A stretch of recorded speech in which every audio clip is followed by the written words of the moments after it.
Good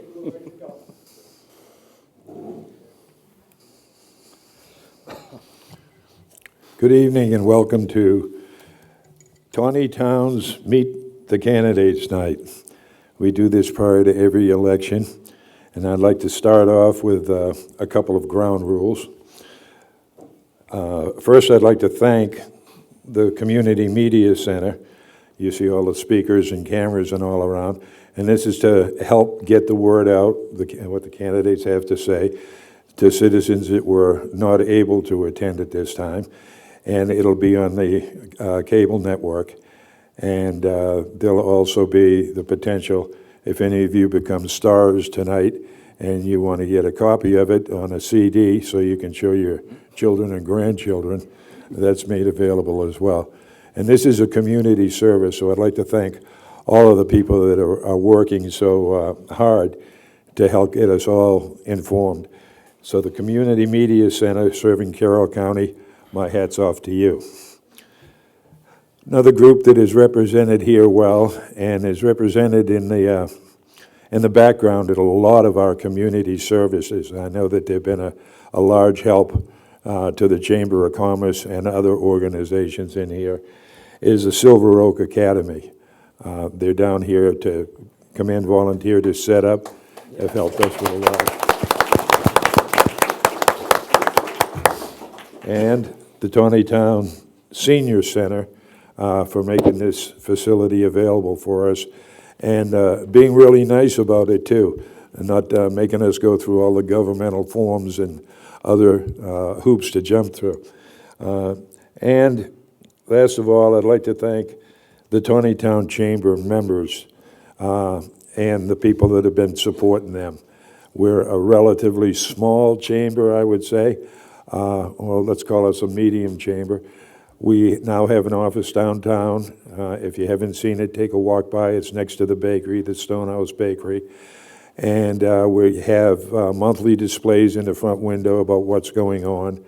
And if your organization or agency has something that's going to happen in town, one of our goals is to have a community activities newsletter as a part of our online website for all of the different organizations, because we see that there's a need for us to kind of come together with it, and one group running around sticking up posters and the other group coming in looking for help on this and so on.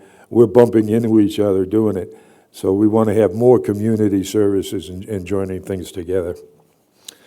This is the third or fourth of these events that we've done.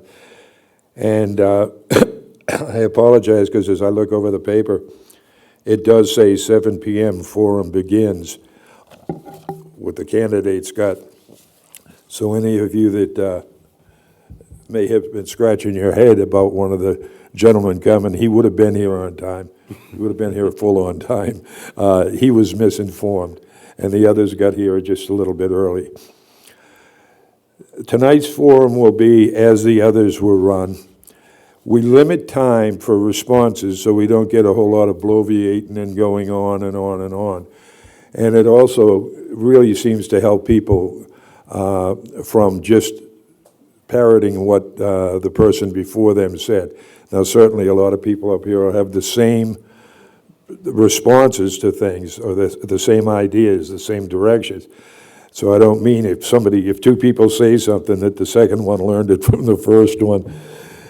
The candidates tonight have all been randomly set up there. They didn't pick their chairs.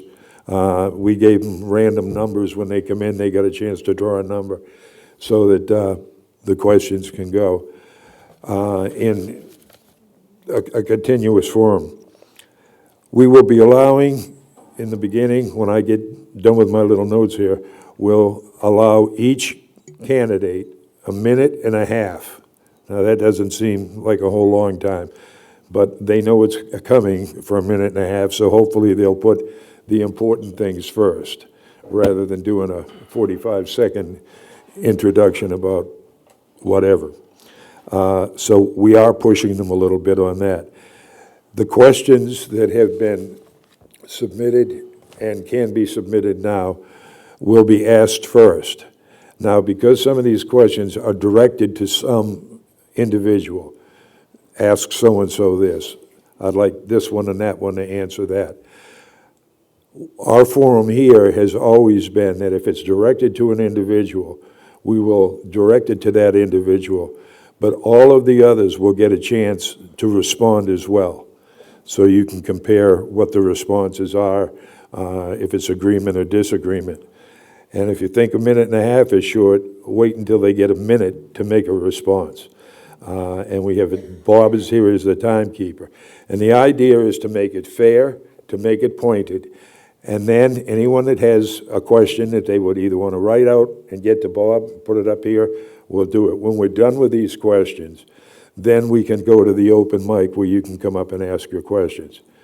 Now, it's obvious that some people, and when we have the canisters out, there are some questions you just don't want to be identified with. We all know each other, we all work together, we all hopefully love each other. But sometimes you've got to ask hard questions, and so you do not have to identify yourself if you write out the question. None of these questions have signatures and nobody be identified. However, if you stand up at the microphone, you're asking a question direct and everybody will know who asked it. Do we have any questions from any of the candidates? No? Well, we'd like to thank you all for taking the time and putting yourself there on the chopping block, if you will, or on the throne, if you will. It all depends on the election. I will start off with, yes? The closing, you didn't have that in your notes. Oh, at the conclusion of the questions, we will have a minute and a half for each candidate to sum up their beliefs, what they'd like to share with you. It's a free minute and a half per candidate as a closing. All right, this is not directed to anyone, so I'm going to start it right here on this end, please. We'll waive introductions first. Oh, first off, the introduction. I'm sorry. I'm trying to catch up. Go ahead. Thank you, sir.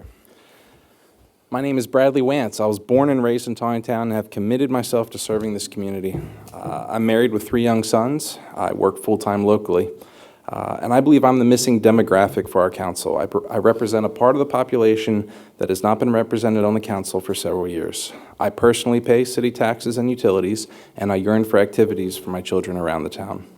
I've spent the last 2 years faithfully attending monthly city council workshops and meetings and serving on the Board of Zoning Appeals. I stay engaged with city department heads to gain a better understanding of their work towards a better Taneytown. I believe that I am more prepared, more active, and more connected for this than any other candidate up here, and I would appreciate your vote. Okay. Next me? Number 2, yes. Okay, I'm Don Frazier. I live at Bentley Street in Taneytown, and I'm the youngest of 5 children.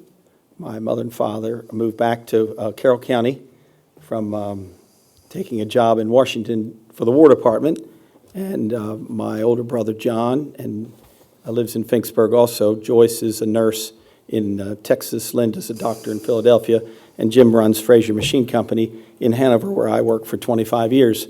I have training as a machinist and was the president of the company, managed the payroll and employees. I had a dozen employees and made payroll for 25 years. I think some of that business experience will help me on the city council. I've been studying the budget. I've been active in the election of Joe Vigliotti for town council. I'm really happy with his service on the council. And I'd like to help bring some a user-friendly feeling to the county, to the town's government. I'd like to see the water rates and property rates, tax rates more reasonable. We have the highest, second highest property tax rate in the county, and then the highest water rates in Central Maryland. I've got some ideas. I hope to tell you about that. And then I also would like to go through ways of increasing the revenue. You increase revenue and lower costs to make a more efficient government. I think I can help you with that.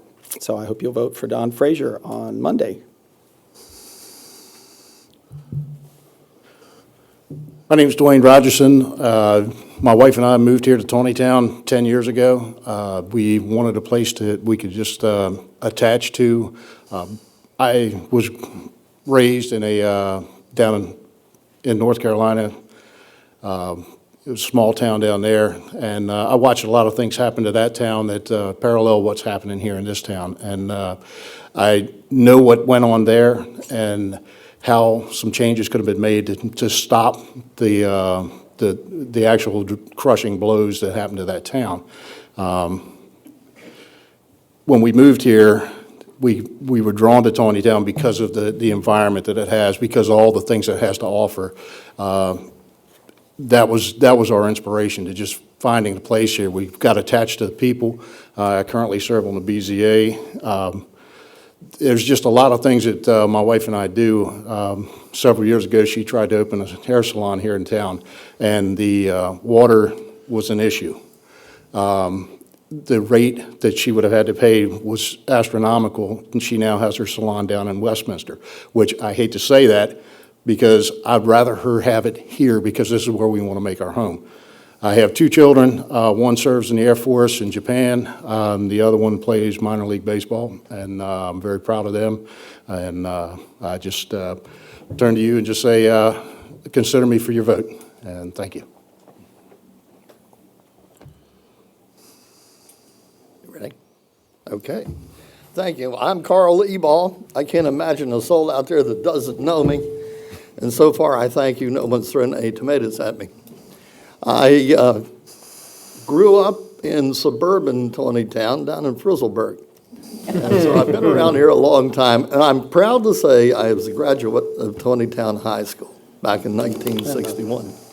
Married to the former Barbara Motter. I have two children, Lieutenant Colonel Kurt Ebal, who is now retired, 25 years in the Marine Corps. And he is teaching at the U.S. Army Command and Staff College in Leavenworth, Kansas. Have a daughter, lives in the far side of Pittsburgh. She is a lawyer, and she deals mostly in mineral rights. 3 grandchildren, they're good kids, and one of them is in the Navy. I want to carry on as I have for the past 8 years, and that's why I'm here again. I wasn't sure how I would run this time, but I think I need to. You all know me well enough to get to me anytime you wish, and please do. And as the evening goes on, I'm sure we'll discuss more meaningful situations. Thank you. Hi, I'm Jackie Jones. I moved here in 2008 with my husband. And by the way, I'm not sure if I'm the thorn or the rose tonight in this group up here. Anyway, I grew up on the Eastern Shore as a farm girl, learned to drive a tractor and a pickup truck. I also have 6 children, and 4 of those children served in the service, the U.S. Army, and I have a full bird colonel. Anyway, I just had to get that in. Also, 3 of them were in the U.S. Army. That is the 3 boys and 1 daughter-in-law. The other guy, he's a Marine. Once a Marine, always a Marine. And anyway, I was a stay-at-home mother until my youngest became 6 years old, go to school or kindergarten, and then I went back to work. I started in a small office that was for air balance, water balance, and sound balance. That's for construction. That's required by the federal government. The other thing is I left there after 3 years as the office manager and attended Catholic University, but I worked there. One of my sons was a graduate of there. I worked there for 6 years, and then I went to the U.S. Navy as a civilian. And I started as a secretary and worked on up to be manager of a logistics program. I worked there until 1996. They gave me an early out, and I took it, and I moved to Florida, but I moved back to good old Maryland. I'm Jim McCarron. I'm your mayor. I've been your mayor for about the last 8 years. I've been in Taneytown for about 33. And 30 of those years, I've spent at your service in city government, at city council level, at the mayor pro tem level, and currently your mayor. I've been honored and proud that you have supported me over all those years, and I thank you with the bottom of my heart. I came to Taneytown from the Eastern Shore. I spent a career with Southern States, spending 35 years retiring as a district manager in 2003. I'm currently in the mortgage business. I operate a branch right on the town square for Atlantic Bay Mortgage Group. I do all types of mortgages, but I specialize in reverse mortgages, and I'm a certified senior advisor. Been married to my wife Myra for 48 years. We have 4 children. My son lives in Frederick, and half of my grandchildren live there with him, and his wife, Carla Barreline, and good old Carroll County name, whose mother was an Oler, which I'm sure recognizes many people, and the other 3 live in Virginia. I'd like to continue my term as mayor for another 4 years. We've accomplished a lot with your help and cooperation. We have a lot more to accomplish. Okay, let's And start. half's not very much, Bob. That's a A whole lot more to better. say. Quality, save it for the last half minute. He tried to come in here with an ooga horn, and we reduced him to the bell. All right, here's a question to all candidates. Last year's budget had a single no vote. The council member explained that the no vote was due to the tax increase caused by the constant yield tax rate. Please explain your knowledge of the constant yield tax rate. The constant yield is a formula from the state that tells each municipality what percentage they put on properties in order to obtain a certain amount for their own funding. It's not decided by the municipalities. It's not debated by municipalities. They're told by the state, this is what the constant yield is, and that's what municipalities are held to do. There's very little that city council can do about it unless they want to take it to court, which doesn't sound like a very good use of fundage. Yeah, what Brad said is correct. It's the level of taxation required with the new assessments to come up with the same amount of revenue in the existing year. And so if you increase above the constant yield rate, you're increasing taxes.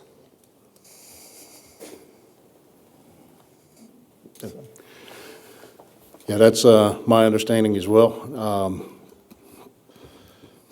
I'll just leave it at that. He said. I think Brad had it well. He did. We live with this constant, or this formula all the time. And there's precious little we can do as a council or the mayor. So we go with it. I have to admit, I'm not that familiar with it, so I'm just going to say I go along with the fellas. The formula that's used to calculate the constant yield tax rate is arrived at by the assessments for the properties that are in Taneytown. That number is equivalent to the same amount of taxes that you paid for the previous years. To correct the premise of the question, we didn't raise taxes this year. In fact,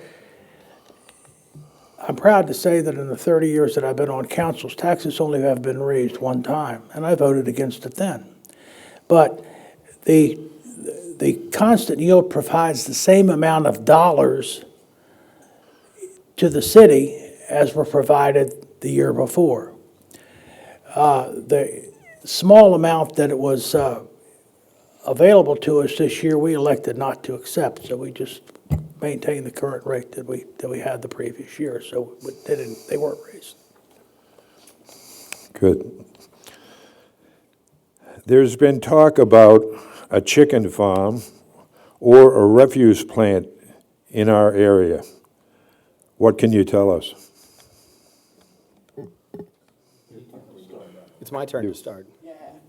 I'm not familiar with the talk about that, where the proposal is. Maybe Dwayne could address that on the zoning board, if he's allowed to talk about it. We had the same problem in Bachman Valley, and there's some review of that should be made. We had a serious fly problem on the chicken farm, the large chicken farm in Bachman Valley when we lived at Deep Run Road. So I think that we should review those and take some care with those applications that come before the city, and we have a Board of Zoning Appeals to do that. So I don't really know about the specific applicant, couldn't speak to that.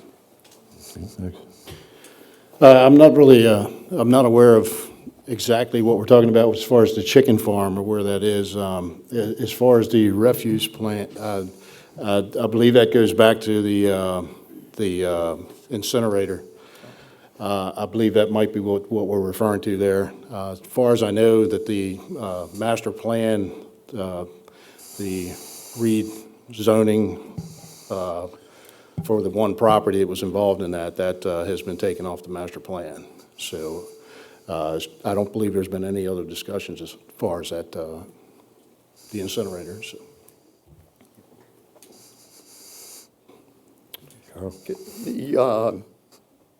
The thing that they're talking about with the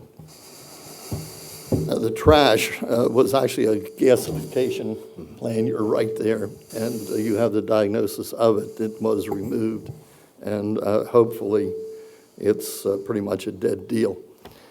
As far as the chickens, now I'm assuming you're talking about folks asking to have chickens. Am I correct? You're not talking about... No, what the question said is there was, let's see, I read it specifically. I've got them all here. I'm trying to sort them in some form. Okay, well, don't worry with it. I'll give you two answers here.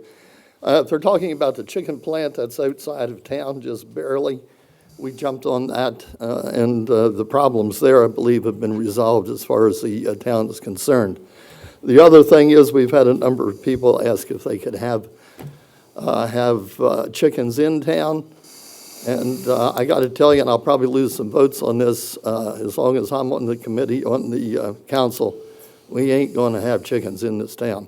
We finally outgrew that years ago. We don't need it again. Okay, yeah, that was specifically not having chickens in town, but having a chicken plant or farm and a refuse plant or farm. These things that come up in the newspaper over a period of time. Some people don't know if they've been resolved or where we're going with it. I understand that there was quite I'm hearing about the chicken plant, or I'm not sure if it's chicken plant or chicken farm they really are talking about. There is a difference, believe me. The chicken, I guess they got it through though, but I remember hearing that was a problem, this chicken plant, I guess it was. Anyway, as far as I personally don't like to think of chickens being raised in town also. If it's kind of outside of town, fine.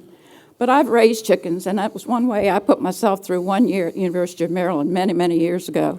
And let me tell you, there's anything worse smelling early morning when it's muggy and everything than chicken manure. Anyway, the other thing is the refuse. I think that is a dead problem as far as zoning and so forth, but I really do think it is a problem, waste is, for Carroll County, and it's something the county has to work out, not us, although we do have to take care of our trash here in Taneytown. The two instances that are mentioned were two instances that are examples of lack of communication between two local governments, that is the Carroll County government and the city of Taneytown. Each jurisdiction is required by state law to establish a comprehensive plan to help determine what their town and environs will look like in the future. Beyond our city limits, where there's a certain distance that the county is required to consult with us when something abnormal will happen, like a chicken research facility or a waste treatment plant. Both of these instances were kind of overlooked by the county, and when we got wind of these, we vigorously had our input and our say to the matters and discouraged both of them. The chicken plant we resulted in legislation that was able to protect our wells and water systems by passing a water well law that we're required to be notified before wells are drilled in our Okay. river. I answer, sir? Thank Your you. turn. The good news on both of those is that they're old news now. The county was finally convinced to remove the gasification plant from the master plan, which was a relief to the residents of Taneytown. It was a fear for our safety, our security. It was untested technology. At the same time, it was a possible threat to our water system, as if they dig a well, that could immediately affect us in town. As the mayor said, it comes down to communication from the county, and that's been a struggle for many years and something that needs to be resolved. I think now that we have the new commissioner in the county, we're going to see a lot more improvement in that, as he's already been in the council chambers at least once since he's taken office and spoken to the council. Okay, this will go to the third location on the table. The city budget has been discussed regularly in open sessions over the past several months. If elected, what would you do differently in next year's budget? It's been discussed in open sessions, but be honest with you, I do not know about the budget. I have not paid attention to the budget here recently, so I would not be in a position to really answer that question. Okay, Carl? Of course, I've worked on budgets for the last 8 years, and we say what will we do next year, and I think that's presumptuous. We don't really know, because we don't know what we'll run into between now and then. There's a lot of things that go into that. We invite everyone in this room and everyone else to attend those meetings. They are dull, they are boring, and you'd be surprised how many people never show up. It's the classic case of, well, I didn't want to bother with that, so I won't complain until after it's done. And it is done for the following year, for this coming year. So we'll worry about that question next year. I haven't looked into this year's budget as probably scaring it as much as I should have. The one I saw for the longest time on the website was FY 11 and 12, I think. So that didn't give me a good feeling about it. But then just recently they placed on there the FY 14-15 budget, which didn't help me try to figure out what FY 16 is going to be. So I think I would really try to go through that line by line to see if there's anything we can cut and how much we could cut. If there's something we've been doing for years that's not necessarily be done now, then I would say let's scratch it. Let's put it into something we need. We need to make this town a town that people want to come and live in. And we have to improve a lot and learn a lot about what can be done to improve it and the desire to live here. Our annual budget is the most awesome responsibility your council and your mayor have. And preparing the budget is no easy task. During the past 8 years, we've been going through a great economic recession or slowdown. Each year, when I'm confronted with budget time, I instruct the staff to keep things to a bare bone. Capital projects have been virtually eliminated. Anything that's unnecessary has been reduced. Equipment has been held on longer than normal in order to maintain the tax rate that we're currently at without having to increase the burden on tax from anybody. It comes a point in time where we get to the point where we've cut everything we can cut and reduced everything we can reduce, and we have to make a decision. Is there a service that we're offering? Is there something that we're providing with your tax dollars that could be eliminated? And I encourage you as citizens and the council to offer those for me, because I know that I've presented a number of things in the past. Some of the things have been accepted, some of them haven't been, but regardless, it's a highest praise to the council over the last 8 years for maintaining the tax rate and balancing the budget. I've looked over the draft of the budget that they're getting ready to approve. In fact, I have a copy of it here if anyone wants to see it afterwards. It's one of the best budgets I've seen Taneytown do. They've allocated money in the appropriate places. There are debts that need to be paid off, and the money is allocated there. What I'd like to see, of course, we have a year before this happens, I'd like to see a little more money going to technology, things to improve the structure of the water billing system so that we can ensure that it is accurate, that it's legible, and any other way we could possibly cut a cost on that. But I think technology is something that's lacking right now in the city, and we need to bring it in the future with that. All right, you know, I've been the one that has been saying we can lower the water bill. And so I've spent a lot of time with the budget saying, I'm going to get the challenge door to door. How are you going to do that? What you have to realize is that Martin O'Malley left us with a terrible problem. They took all our road taxes away, and the mayor talked at our Republican Club meeting about how terrible that is for road maintenance and did a good job with that just a month ago. We also have $2 trillion of taxation in Obamacare that took effect the 1st of January out of working class pockets. We walk door to door, people are crying at the water bill level and these taxes. When I look at the budget, there's $113 for IT that wasn't there last year. I want to know what that is. I want to know why we borrowed from the reserve fund and brought that in to the general fund. It must have been spending increases. I think we can shuffle the deck. I think we can get more efficiencies. We might even outsource. Ding. Should be about it. Okay.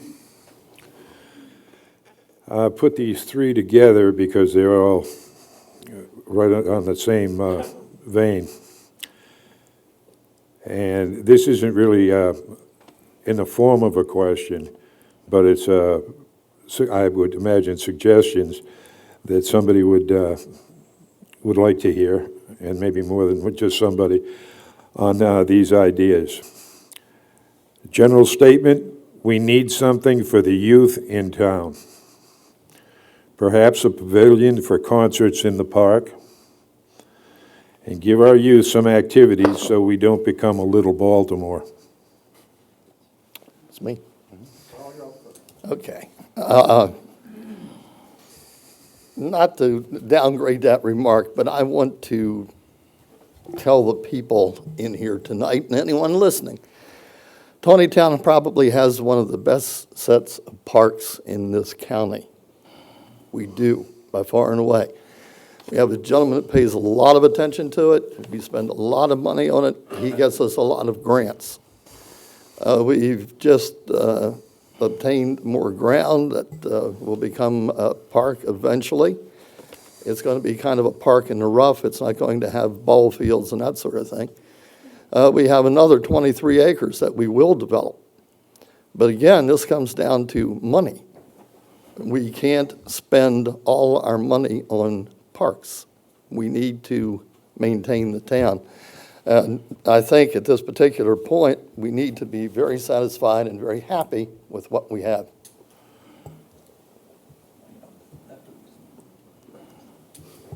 I did see in, for this year's budget, FY 14-15, that there is quite a bit of money in there for parks.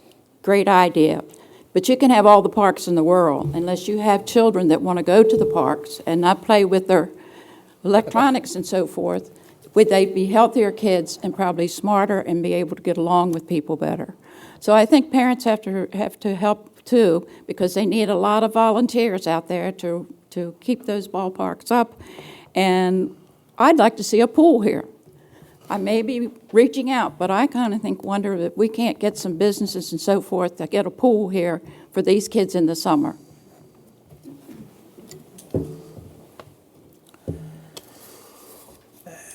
The Taneytown Park System is the envy of any municipality in the county. We're very proud of our park system. And for the time that I've been on council, it's been a priority of mine to make sure that the park system is maintained and grows in proportion to our city. One of the things that council did a number of years ago was require developers to set aside money for future parkland development. This fund has been built and is growing. Carl referenced a 23-acre parcel adjoining Memorial Park that will be used for the developments of athletic fields. We've been donated Bollinger Park across from the Knowles Farm on Littlestown Pike. This will be used as a family park, an eco park that will be used for picnics and trail walking and nature studies and things of that nature where families can spend time with their children. The park system is a priority for me as mayor, and it has been for your council for a number of years. I'd like to see our Parks and Rec expanded, especially as we talk about the new park on 194, seeing it as a nature park, kind of a getaway from the city, a place where families can go have quiet time. We have 5 other parks that offer playgrounds, ball fields, a swimming pool. We had a great swimming pool at one time. I learned how to swim there. Is now the time for it? Not likely. I think a splash park would be much more appropriate for children these days. What I'd like to see is our parks incorporate more arts in them, an amphitheater of some sort, something to engage more children than just the athletic ones that they're targeting now.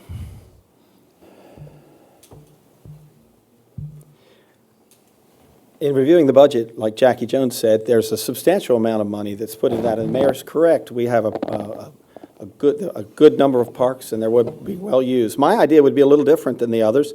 I think if you look at the Board of Education, they have a youth member that sits as an ex officio member of the board, and I think that this town council should have a youth member that sits on the board so we can gather the opinions of the youth. It seems too top-down for us to say we're going to build this and this and expect the youth to come. They ought to have a voice in the process, and I would like to amend the seating of the council so there's a permanent youth member that sits on the counter as an ex officio member in order to be able to make it more user-friendly. The voter turnout, the young people aren't voting, that they're not involved, and we need to change that.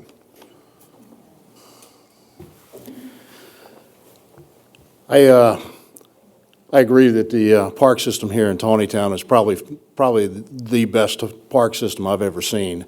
My wife and I, we go and play tennis on the tennis courts, and if there's ever a problem with the courts, we make a phone call to the city office, and the problem is taken care of. It is taken care of fast.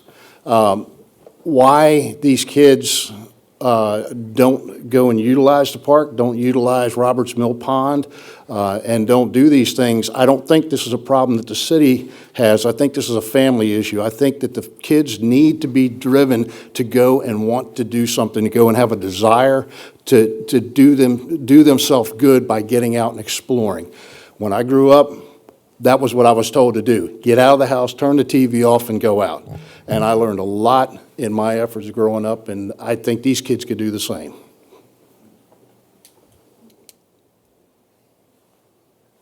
Ready? There are many variables used to determine cities' water sewer rates which have been discussed and analyzed in recent years in open meetings. Which variables do you believe can be controlled to produce a lower rate? Can you give one researched example as opposed to a generality of such a proposal? And part 2 of the same question. While we'd all like to pay lower taxes and fees, how do you plan when faced with increasing demands based on local governments by state and federal decisions to meet these demands while lowering our taxes? Please provide specific examples of where you believe costs can be reduced without causing fiscal problems or additional debt on the next council will have to fix when your term of office is over. I get that one Took a minute and a question. half to ask the I question. understand it. I think my answer is going to be just this.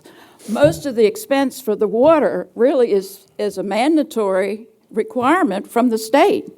Not only that, you've got a lot of old pipes here that probably need to be repaired. Because I think it was Easter weekend, I'm not sure if that was the weekend, but we had several breakdowns or problems and it had to be repaired. So folks, if you want your water to come in every day, you want to take your daily baths, et cetera and so forth, then we may have to pay 2 cents more. I mean, if you want it, you're going to have to pay for it, really. I don't know what the second part of that question, I was confused by all the wording, but can you give it to me simply? I was confused trying to read it. While we'd all like to pay lower taxes and fees, how do you plan, when faced with increasing demands placed on local governments by state and federal decisions, to meet these demands? Well, if we don't raise 2 cents for that, then we're going to have to get rid of our people who were voted in.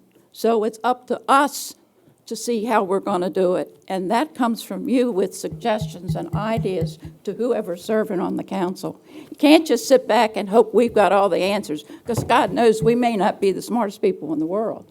So we're going to have to really work on that, all of us, for everything. Everybody would like a lower tax rate. I've been an advocate of lower taxes since my very first day on the job. But it simply comes to this. Tax revenue is generated primarily from a municipal standpoint from property revenue, property assessments. If property assessments drop, our tax rate drops. If people don't build houses, we don't have any new tax rate, tax income. So you're faced with the situation is that you receive taxes by planning for growth and receiving a new source of tax revenue. You receive taxes by hoping the values of our homes increase, which it hasn't during our economic recession, or you cut services in order to save money on what you're spending.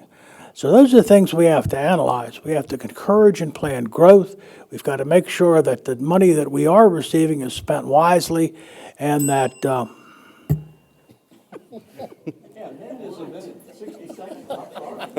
everybody's hanging, wanting to know what the other one is. More than a minute. Question? Always leave them wanting more. The challenge is when larger government comes down to a municipality and says, you need to make these changes and you need to make them now. All of a sudden, those small governments need to incur debt. It's a very unfortunate thing, but that's what Taneytown's been faced with. If we want our water system to pass state regulations and we don't want them coming after us worse than they are now, we need to make those changes.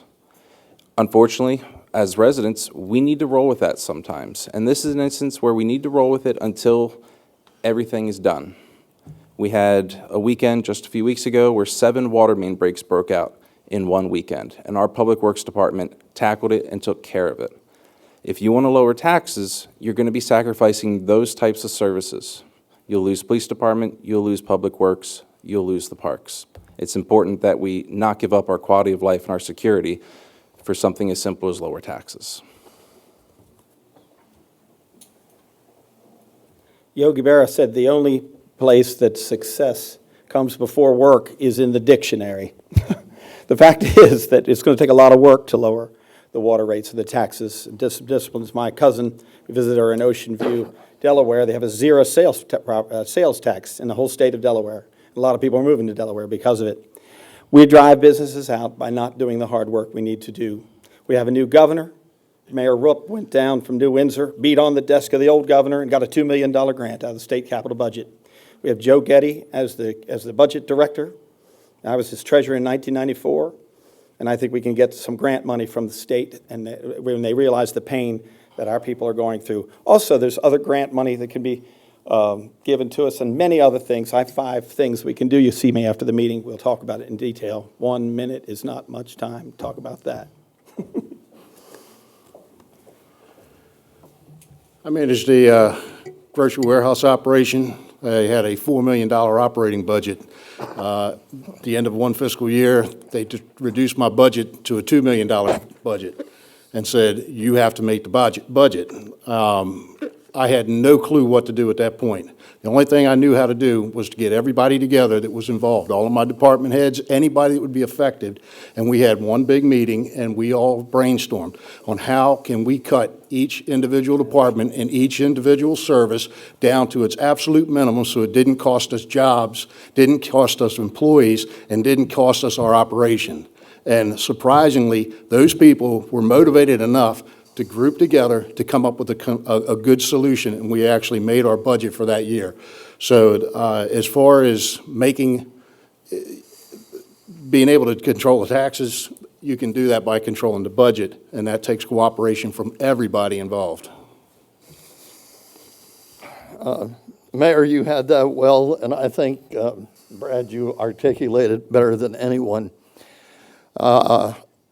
We've got a situation that we've got to address. This is town government. This isn't the state, this isn't the federal, this is where the rubber meets the road. We have things that we have to do. We've only got X amount of people in this town to pay for those things. And sometimes it hurts, and sometimes we don't get things done that we would like to have done. Now, you want to see the mayor have gastric distress, you just ask one time about raising taxes. He does it all the time. He just about faints when we say anything about that. There, by the way, is going to be another small increase in the water rates this year.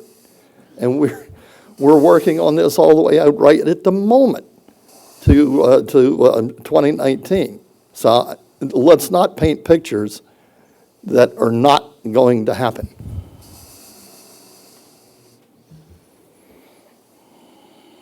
You started the message. He's got another question. You ready? This will go to the mayor. And for a minute there, I thought I'd picked up our last election papers.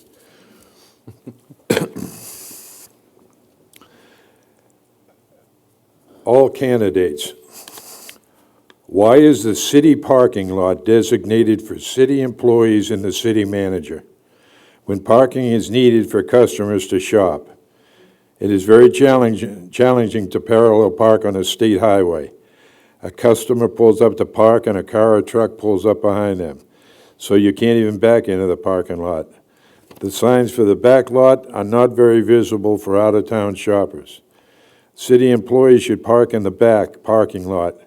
Save the parking for shoppers. Promote convenience in the downtown area. Signed, a concerned citizen. Well, I don't know I disagree with that. I don't know that I disagree with that. I think that the city parking lot should be reserved for downtown parking. We put 24-hour meters in effect to prevent the tenants from the hotel and other rental areas from parking there. But yet, a number of the employees, not all of the employees, but a number of the employees do park there. One of the things that is important is that we should have certain employees that have parking privileges there, particularly employees that are charged with carrying deposits to the bank.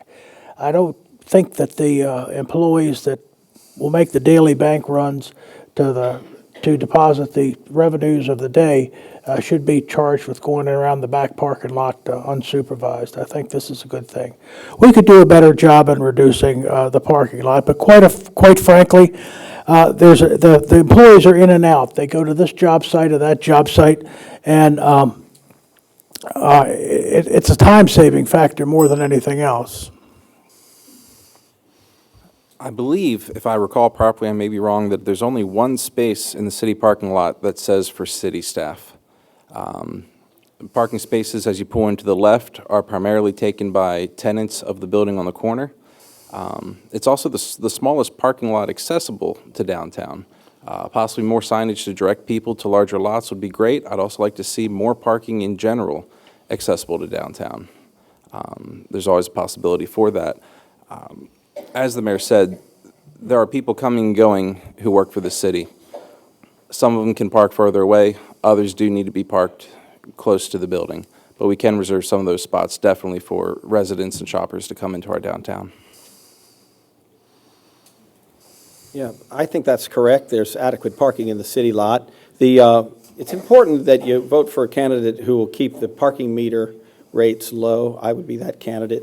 The shop owners, I visited many of the shop owners during the campaign and over the last 2 years, and they want parking meters on the main street because of the housing up above it, a lot of Section 8 housing. If you take out parking meters to make parking more available on the street, you'll have people parking cars there all day long. People won't be able to get access. So the merchants are not calling for parking meters to be taken off, but just to commit to have council members that don't want to raise the rates. And I don't think there's an excessive number of dedicated spots in the municipal lot. I think the questioner's wrong about that. In the municipal lot, it's a big lot, and there's not. If there's more than one, I'd be surprised. Yeah, I believe that as well. I don't believe there's that many designated spots, but as far as where the employees are parking, I would think that it would just be a deal of talking to them as a courtesy to the people who are coming into our town. They're employees of our town. They're paid because of the people that come in and visit our town, as well as the people that live there. So, walking a few extra 100 feet. Now, as the mayor mentioned with the bank deposits and whatnot, I can see where you might make an exception for that, but you're not making bank deposits continuously all day long. I suspect that would be something that you could just arrange where that person making that deposit would come pull up in front of the building near about the time that they're going to do that, so that they don't have to go and walk in the hazardous conditions. So, thank you. Okay. I tend to agree with the mayor on this one. We do need some spots there for certain individuals. And he brought up the good point about the money that goes in and out. Also, there are people that come into town hall, they pay water bills, they do this, they do that, they attend meetings. Sometimes they are physically impaired and they almost need that spot there. Strangely enough, I've never had trouble parking on the street. And if you have to pay for it, it's cheaper on the street than what it is in that lot. I suppose we could squeeze out another place or two on the lot, and we'll certainly take a look at that. And that's what I have to say. When I've been talking to people, one of their first complaints is parking. But then I say to them, unless there's a big event downtown, it's sad to say, there's plenty of parking places down there. Mm-hmm. Sad because they're not participating with the business people and the little stores and mom and pops. And so consequently, I don't know that a parking is as big a problem as some of the other problems we have. We ready? This should bring some communication out. To all candidates, where do you stand on minimum maintenance requirements, MMR? The downtown buildings should at least have a coat of paint, shingles replaced that are falling off, and power washed. Minimum. Anyone that loves Taneytown wouldn't be against this proposal. Concerned citizen. And I'd like to add into that two similar ones. We'll answer them all at once. We have some excellent landlords in Taneytown, but we also have those who do not adequately screen tenants or maintain their property. Should rental properties be registered or licensed in Taneytown? Should Taneytown have a property maintenance code that requires buildings to be properly maintained? Okay. Absolutely. The council started talking about a year ago about some possibilities on tackling these properties that are in disrepair. I'm not going to list the properties now, but there were several that they looked at. I know one they went after, and they got it cleaned up. It was kind of their test program on it, and it worked. You get into a really touchy matter when you start telling citizens, you need to paint your house. It really becomes a touchy thing. You can encourage, you can offer. When you start coming down to require, you have a lot of backlash that the city may not need right now. There needs to be another plan in effect. In terms of property owners, we have a lot of great property owners in town. Yes, we have a lot that don't even live in this town and have no vested interest in this city. And that's where a lot of our problems are coming from. As long as they collect a check, they don't care what happens at those properties, and it's to our expense. Yeah, I was concerned about this. In the last election, I approached the property on the corner of Frederick Street and Baltimore Street and talked to the tenant, who's a restaurant, and they told me who the landlord was, and I traveled to Fairfax, Virginia, and talked to him about the condition of the building. And he said to me, "Why don't you buy it?" I'm not in a position to buy it. But I think that he did give me permission to work on it, to renovate it. I run a nonprofit organization in the county. Instead of fining people and licensing landlords like they did in Westminster, I would not advocate that or advocate voting for anyone who wants to build a bureaucracy to license landlords and drive good landlords out of the county. The people to vote for in Westminster are Burns, Whitson, and Costley that would oppose that. What you should do is be able to build a partnership with property owners in order to do the improvements we want. We don't fining every month, like I've heard from some of the candidates at this table. We're going to fine them so much money every month until they get it right. What we want is a community spirit to lift everybody up, and I think these people will cooperate.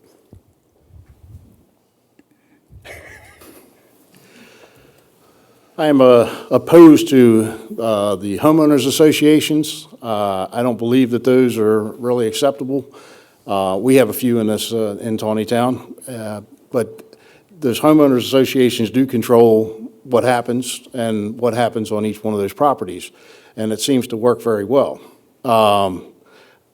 I don't like seeing residents controlled, such as being told what color to paint their house, or when to paint it, or when to fix the front door, or whatnot. But there has to be some kind of a medium between the regulation. If you put any kind of regulation in place, eventually it's going to be over-regulated. Someone somewhere down the line is going to want to over-regulate it. And at that point, all you're doing is creating a problem for the property owner himself. Thank you. Okay. This is something that the various committees and the council has looked at for at least the past 6 years. It's a touchy point. You all have adequate voice on that. We have defined several areas, several properties that we know need to be resurrected, I guess is the word, and we've started to go after to go after and do the deed. We are still studying. We've looked at Frederick, we've looked at Westminster, what they are doing, and I suspect we'll be in committee on this for probably another year or two. Eventually something will happen. At this point, we're not sure what. We don't want to hurt anyone, but we do want to make the place look better.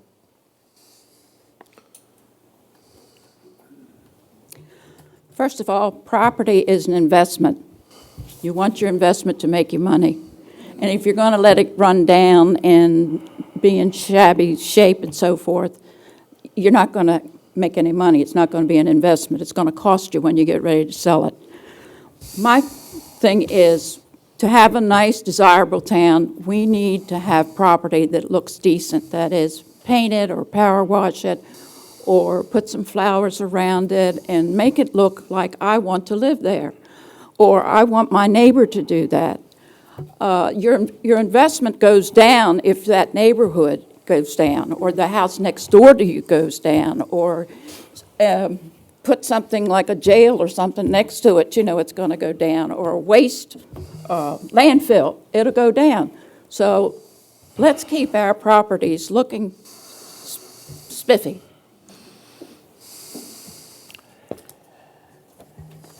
I guess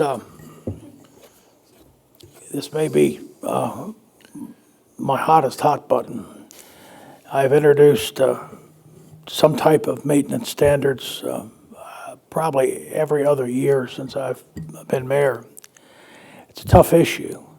No one wants to force anybody to do anything they don't want to do. But the bottom line is this. Primarily, the downtown area is occupied by renters. And those renters' properties are owned by landlords. There's a great number of responsible landlords, and we're thankful for them. But there's a great number of landlords that aren't responsible. My main intent, I guess, is to make sure that the landlords are registered so we know who they are and what properties they own.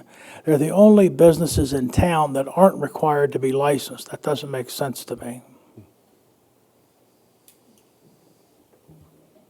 Okay.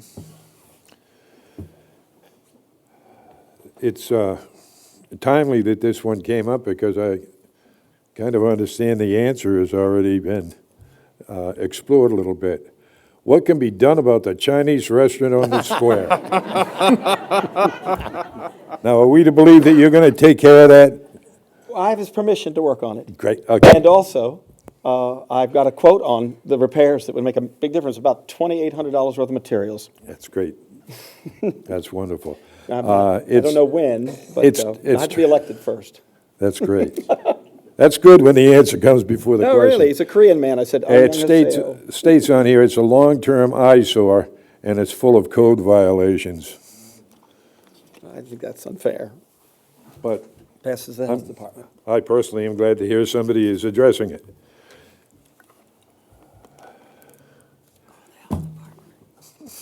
This is a broad question. What will you do to address the quality of life issues for downtown residents?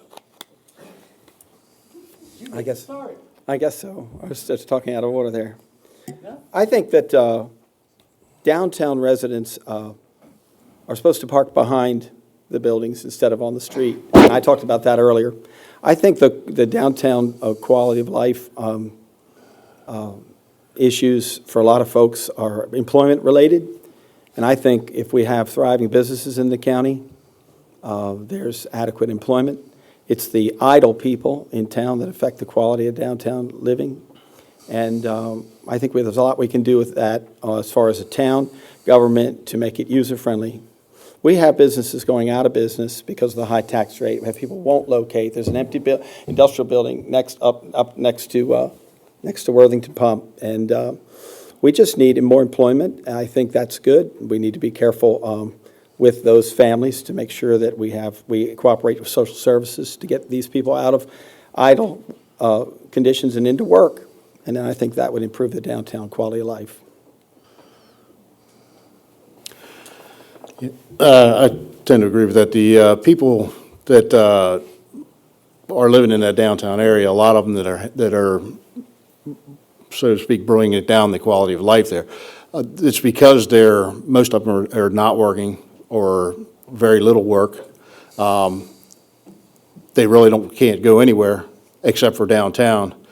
So they just kind of fester around down in the downtown area. What I would suggest is that we encourage businesses to come to this community, to offer more jobs. Even a small job is better than none at all. And I think what's happening with our society and with our culture is we're making career-dependent people, and that's not the way to have a thriving community by any stretch of the imagination. So I think we need to promote businesses so that we can promote jobs from there to get people going. I can say this, we have an entire department in town, Nancy McCormick, most of you know her, looks day and night to find people that will come to this town. She's been very successful in some cases, other cases not quite so lucky.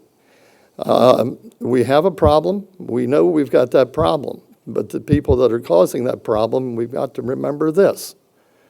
We could get all the industry in this town that we could get, and if they don't want to work, they're not going to work. So, take it from there. A lot of those people either, like you say, don't have work, and we need better employment here in the county. Yes, I know Mrs. McCormick has tried much to get more businesses here in town, and I compliment her on that. The other thing is most of them who live downtown would be on low wages anyway because they're not educated. That is, they may have a high school diploma, but let me tell you, from now on out, you're going to need more than a high school diploma. Although there will be a lot of tech jobs and so forth that the technology part of school, I can't think of what I want to say, but VOTEC is, well, they call it, I guess, employment, I forget that word too anyway right now. But we need more services, better services, and we've got to present that to these people. We've got to tell them that they're wanted and that they're needed, And that the other thing is, a lot of them don't have transportation. Well, you know, I'm a downtown resident, and my quality of life's pretty good. In fact, my majority of that life is spent between 22 York Street and 4 York Street and 17 East Baltimore Street. That's about the only place I ever go.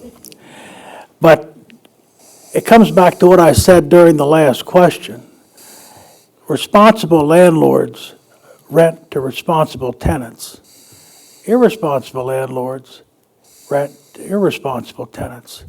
By licensing the landlord, we can be able to track who's causing the problems.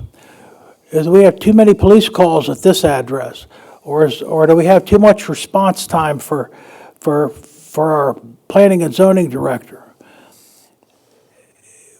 Again, I think part of the problem of quality life is making sure our landlords are responsible. I think the thing to note here is that all of the services that they need are already available to them through the county. It's not up to the city of Taneytown to provide social services. We have other services to offer. If we want to add social services, you're going to be looking at more taxes. The county has all these services. They have transportation for them to get from place to place. They have workers available to help them find work, and they have additional supplemental income in the meantime until they are able to find work. I think the important thing is that we don't try to lasso the city into this sort of problem when the county already has everything set up.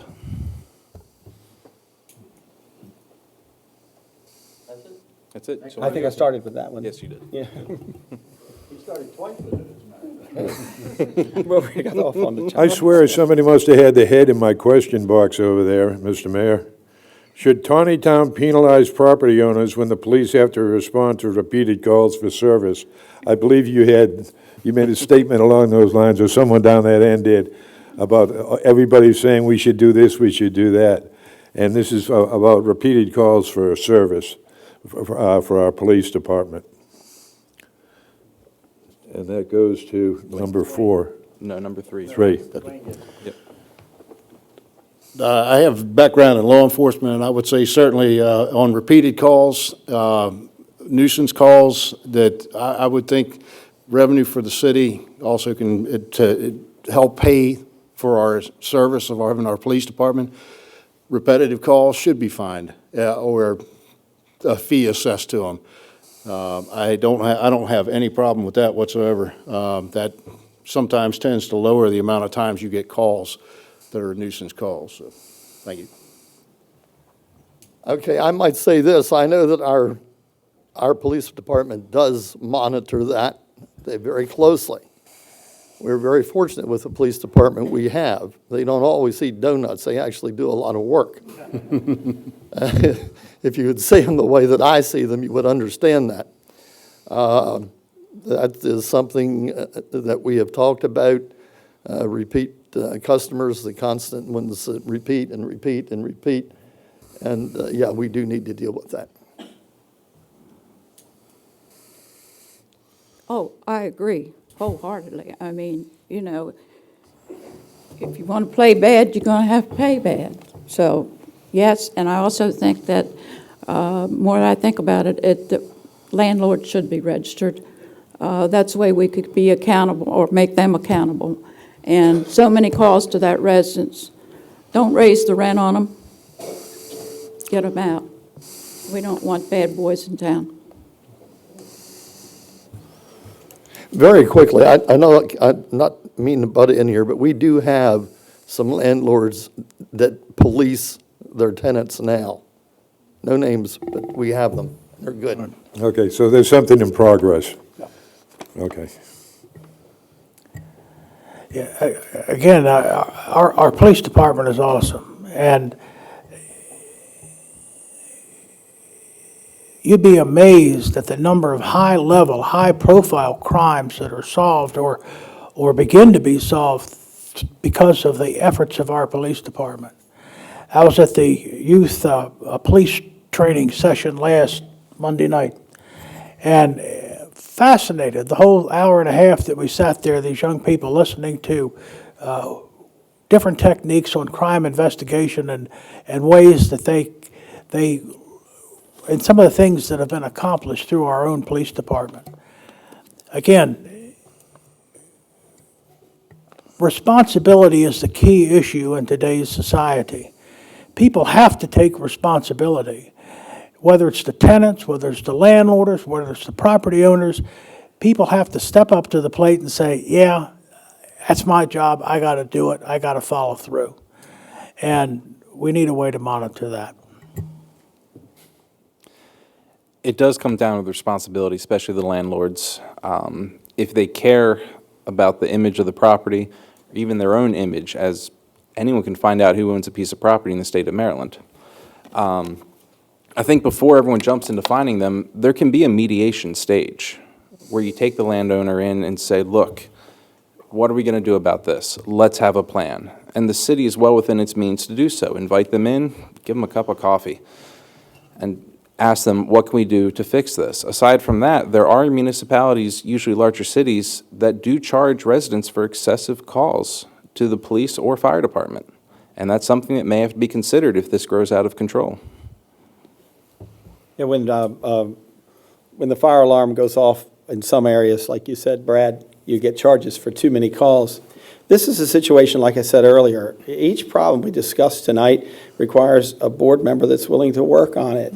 You would look at the situation and you do the work to address it. There are lots of opportunities to improve situations by just interacting with people and confronting people. That's why I think it's a good example that I talked to the property owner there, because that he was willing to work with us. And I just think that we can do that with lots of the different issues we discussed tonight. We can do it with the tax levels and with the state government. We have a new state government, and I think we have lots of services available to help us with troubled homes, troubled properties. I'm willing to work at that. Looking forward to it. Okay, we're at number 4 now. Yes. Some of these questions are obviously pointed, and I think that a lot of them have been answered in your introductions, such as how long have you lived in town? There's a question here that says, the budget has been posted on the city website for over 2 weeks. What in the budget will you cut to reduce taxes and the water bill? I believe we already had that question earlier. Well, you may have one like it, but if that's good. Have you attended any of the open meetings between Taneytown officials and their financial services and bond advisors, wherein the water and sewer rates required to fund the financial obligations of the utility fund were developed? Who's up? Oh, me? I think Go ahead, you can I answer answer the question. Yeah, that's a question I can answer. I think I've been to every one of those meetings, Okay, not only here in town, but also in various other venues like Baltimore and down towards Washington, D.C. And again, we've thrashed this out every year. It's the hot topic that the mayor really keeps an eye on. We do. Unless you are really familiar, you can't explain that in a minute. There's no way. It's a long process. It's an arduous process. It's a tedious process. But we do it. We feel that our bond people are serving the town properly and doing a good job. so your answer is yes? Yes. Good. My answer is yes. Since the first of the year, I have been to all of the town meetings, and I have talked with a couple of the council members about the water, because there was some discussion about it, and that's when I found out that it's mandatory from the state of Maryland, and that when they say you have to do something, you have to do it, because that's the law. So, yes, I have. Well, I normally preside at those functions. I'm there. So we'll put you down as a yes too, Jim? But the point is, and every month or every other month when I write my column for the newspaper, I always thank the folks that volunteer, that participate. And I encourage them to come to our planning and zoning meetings. I encourage them to come to our council meetings. By getting involved and reaching out and helping your neighbor, we make the town what it is. One of my favorite slogans for this town is neighbor helping neighbor, and that's a slogan that we came up with a few years ago when we were thanking the volunteers for what they do. Everybody reaches out in a way that can help their neighbor will make this town a better place, and attending meetings is one of those ways you can reach out. As the question reads, it's specifically about the water consultants that we have working with the city. Right. And yes, I have been in attendance to one of those meetings, as well as the city council meetings and workshops over the past 2 years. So yes, I've been involved in both of those. I attended the meetings that have to do with the reconstruction on Main Street regarding the water lines and those meetings. I haven't gone to recent meetings about that, but I studied the paperwork on that and some of the consultants' reports on that. I think that the problem with the water rates, this is the nut of it. They've already voted a resolution that they're automatically going to raise the rates for the next 2 years. If you have like the same people again, you're going to have raises in the rates. And what we need to do is we need to go back and dig into those situations, regardless of the advice. Go to Maryland Municipal League and get more advice on how to reduce that. Go for grant writing. Go for grants from the state budget. And it can be done. Work. The only path to success is hard work, and we can do it. As the mayor said, encouraging people to attend meetings and whatnot.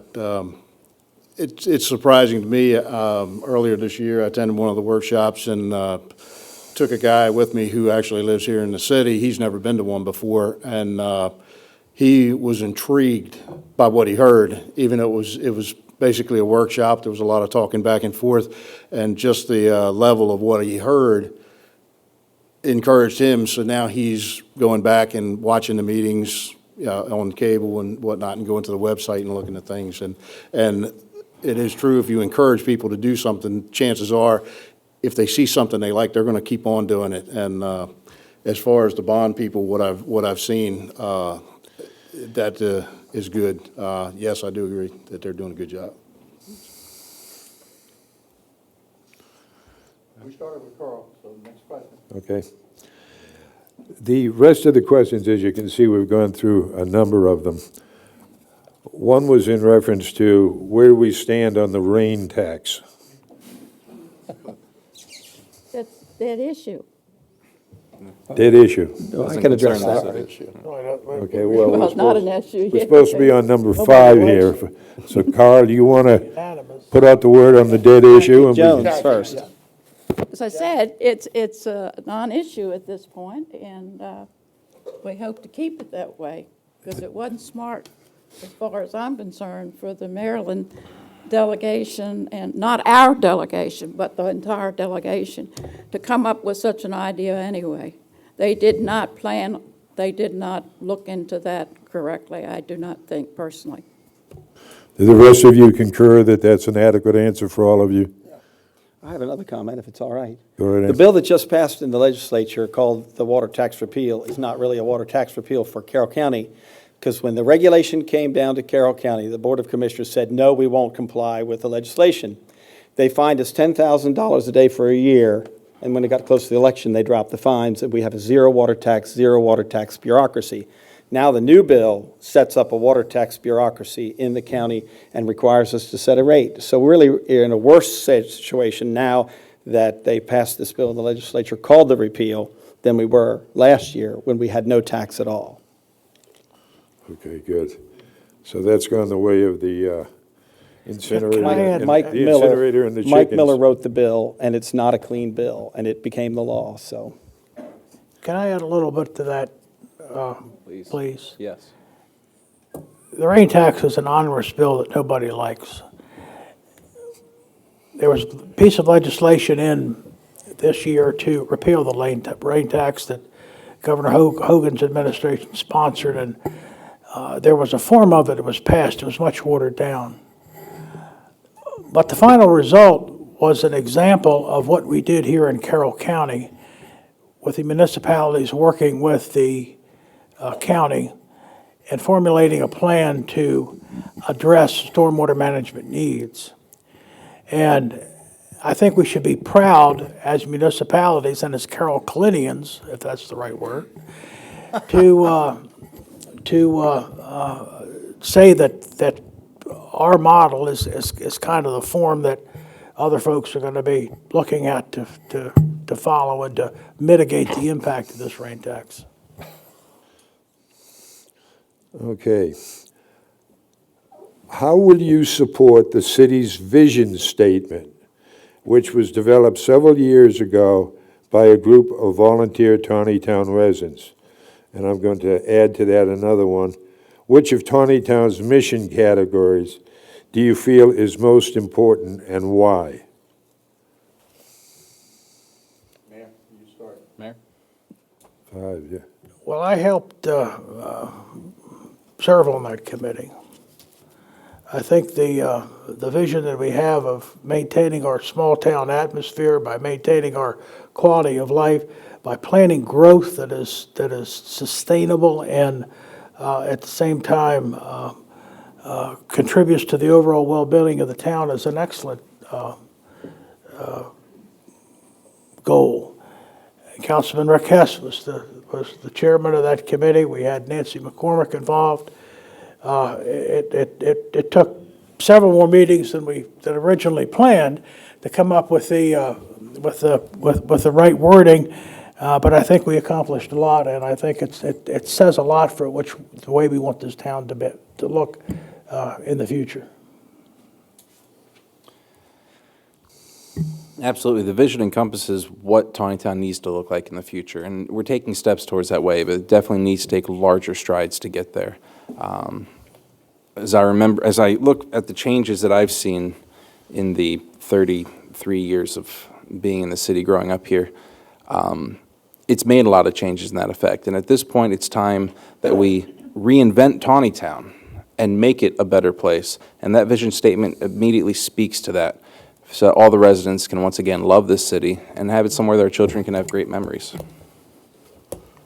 Taneytown did work on a vision statement, and most of the tenets of that statement are laudable goals.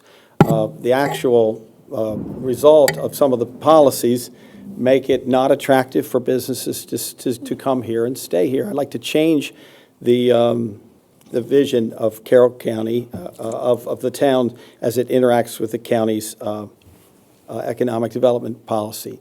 The county commissioners just cut a large percentage of the money out of the economic development budget last week. That's a bad thing for us in the town because we had some resources there. I think that one of the visions would be to go for a user-friendly town government with regulations, enforcement, code enforcement, and taxation, and that would be the best vision for a future of the county and the town. The vision statement, the vision of this town is I totally agree with that. But we do need to be more business and industry friendly, where we're building our structure around putting businesses and industry in here, not necessarily large industry, but we have vacant buildings. We have vacant businesses. We've got buildings that can accommodate small businesses, and they're not filling these buildings. They're not coming in here saying, hey, I want to be here in Taneytown. The question we need to look at is, why do they not want to do that? What is keeping them from coming in here and taking these buildings on? There's an empty building out here on the west side of town. I know of a company that wanted to go into that building for whatever reason. They got unsatisfactory answers from the questions they were presenting, and now they're building in New Windsor. They're going to actually put a place in not New Windsor, New Freedom, Pennsylvania. So are we really business friendly or not? That would be my question. Okay, I see no reason to give the town away. I tend to agree with what the mayor had to say. We've got a statement and the whole 9 yards. We work by very hard at council level to ensure that our future is going the way that we have planned it to go. That's all I'll say about that.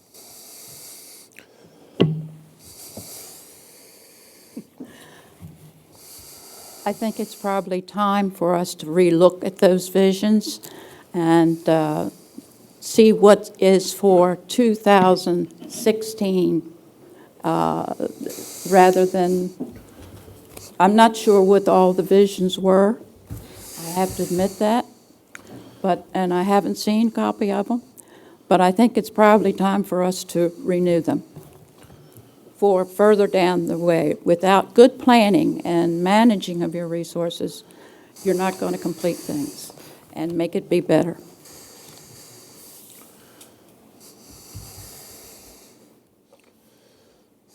Okay. Once again, I'm going to pull some of these questions together. Some of them have already been answered, but they're looking for I guess, more specific. And the question is, please provide details of any plans to reduce water and sewer rates. What would you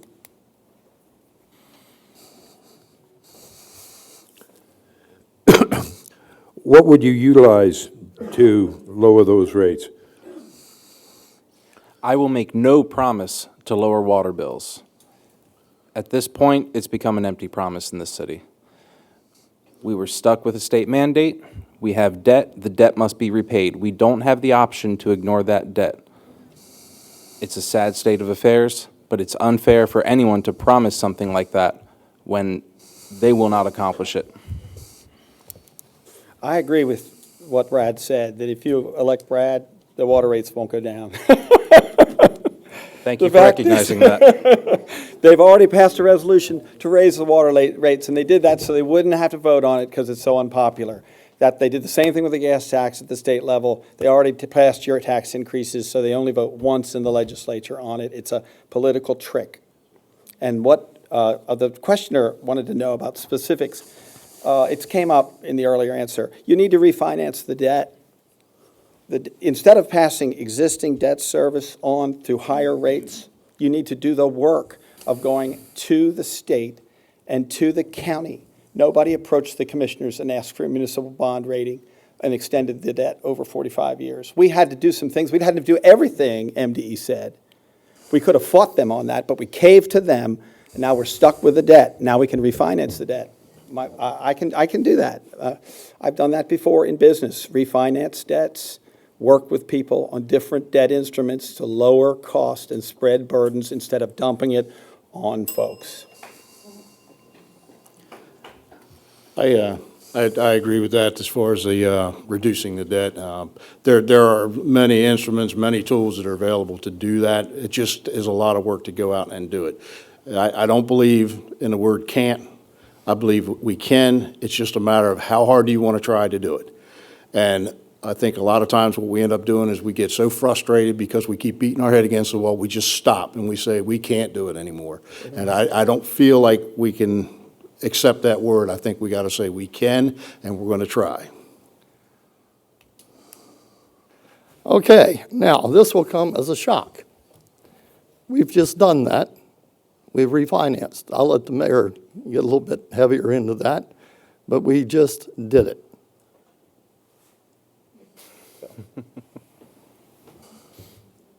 Might have been a smart business thing because right now interest rates are cheap. They're not going to always stay down. They're going to go back up, folks. We all know that. Let's be realistic. I won't admit to saying I won't vote for maybe a couple cents more for water due to the fact that our pipes are bad. So if you want this little town to stay here, you're going to have to repay it, just like I said earlier. The pipes go bad, they break, you got to fix them right then or you don't have any water. And without water, it's like having no food.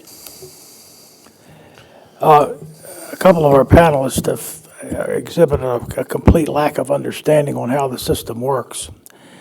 When we're required to make an improvement to our wastewater treatment plant, we're not given an option. It's what's called an unfunded mandate. Unfunded mandates are the way that government works. They start at the federal level and they come down to the state level, and guess where they stop? They stop at the municipal level. And when we're required to make some improvements to that wastewater treatment plant, it's going to cost X number of dollars. The state, the DNR, or somebody will come in and we'll apply for a grant, and we'll get a portion of those funds through the stormwater management fees and a portion of the funds from here, but it's never enough and it's never complete.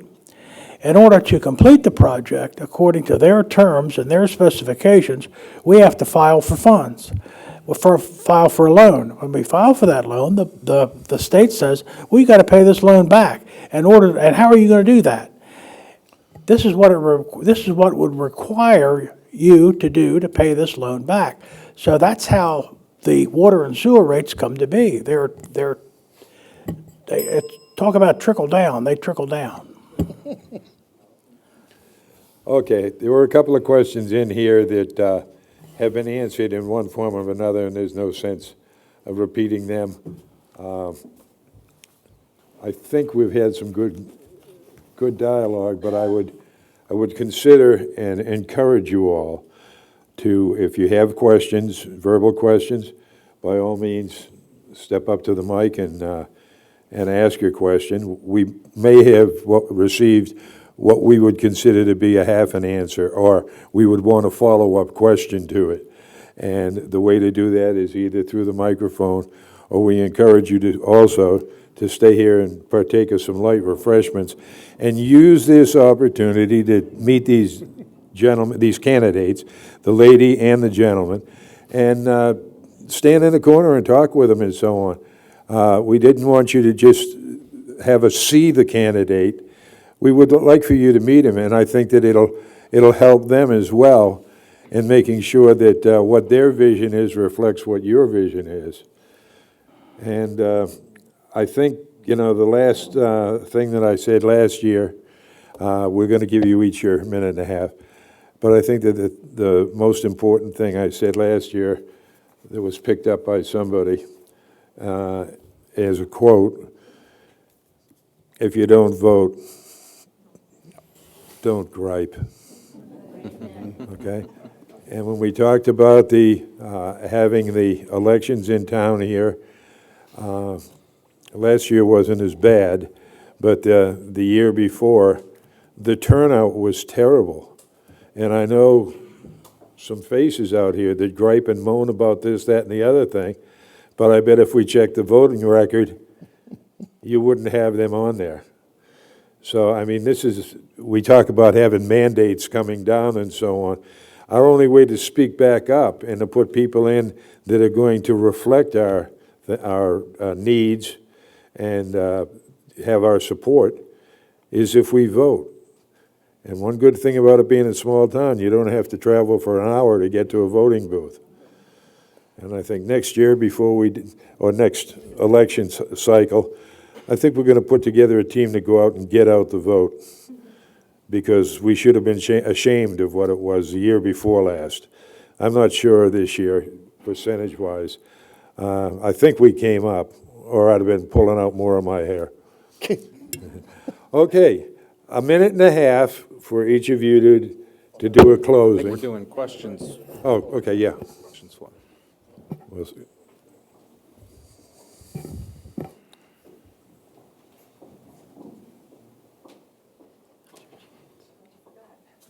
I'm not ashamed of this question at all, or anybody knows who I am. I'm Catherine Adelaide. I live on Cortlandt Street. I'd like the candidates to, my concern is the drugs coming into Taneytown and, well, crime, which is exacerbated by drugs. And in crime, I include crime within the home, domestic violence, and crime in the streets. And what your proposal is, I think a lot of the problems we see are from drugs coming in through Baltimore. I have neighbors with children who are afraid to walk their children through certain areas because they're seeing needles in the parking lots near the library, in the grocery store, and so it hasn't been directly asked. We have a heroin problem. Thank you. I'd be happy to speak to that, and surprisingly, yes, excuse me. Starting with Don. Oh, Excellent. great. I was hoping somebody would ask that.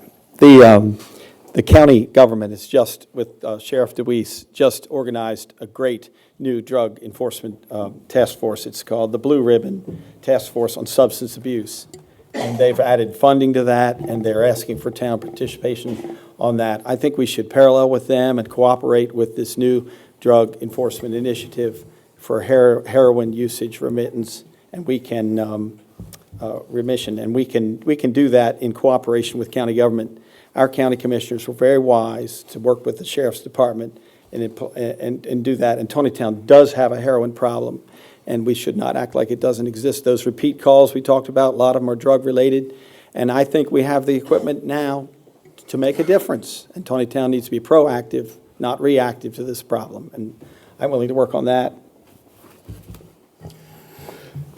Yeah, as you just alluded to, that program that started, it sounds good and it looks good, and I feel it's going to be really effective, and we do need to cooperate and participate with that. One other thing that needs to be done is, as citizens of this community, in order to keep drugs out, the citizens need to be made aware of what it looks like, and that's what a lot of this program is set up to do as well. But one of the key elements is having the community contact. When they see something that's odd, instead of turning away from it and just saying, oh man, we got a drug problem here in Taneytown, they need to make a call and say, hey, this was odd, because our police officers are well-trained, and they can put together certain scenarios and say, okay, we've gotten this report from this person, this report from this person, and collectively put it together, build a case, and then be able to do something about it. So. Dwayne, you had some very good points there. You're absolutely right.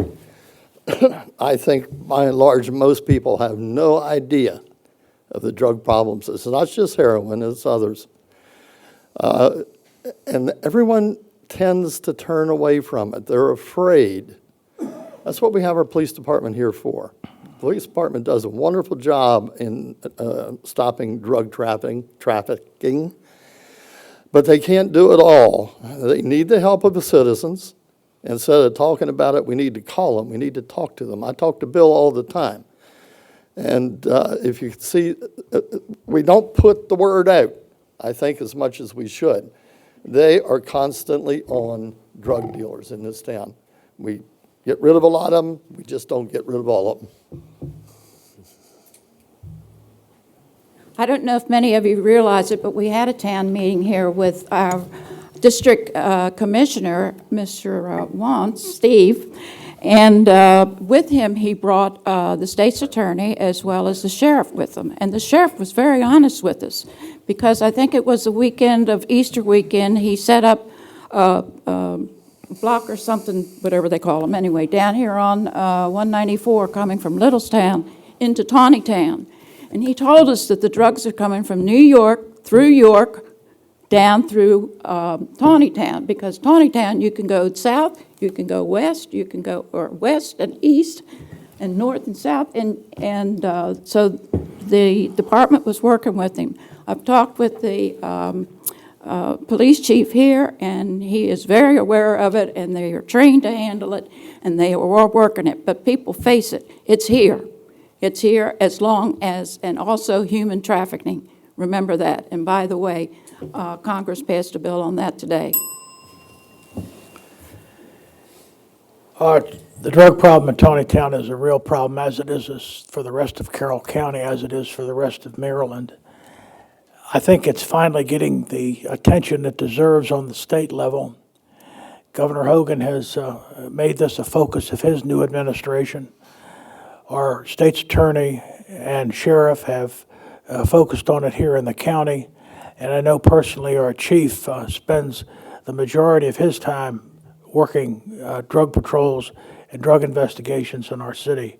You'd be amazed at the number of drug busts that we've accomplished, and I'm very proud of that. Next, tomorrow is a drug symposium to be held at the Ag Center. It starts at 10 o'clock. I'll be down there to help kick that off. I hope everybody can attend or try to attend that event. It's an all-day event that will give you a real perspective on the drug problem and how it affects us here in Carroll County. We hope to see you tomorrow at the Ag Center. And that's at no 10 cost o'clock. for any- No cost, no fees. You probably have to buy your own Cokes and stuff. It's free tonight.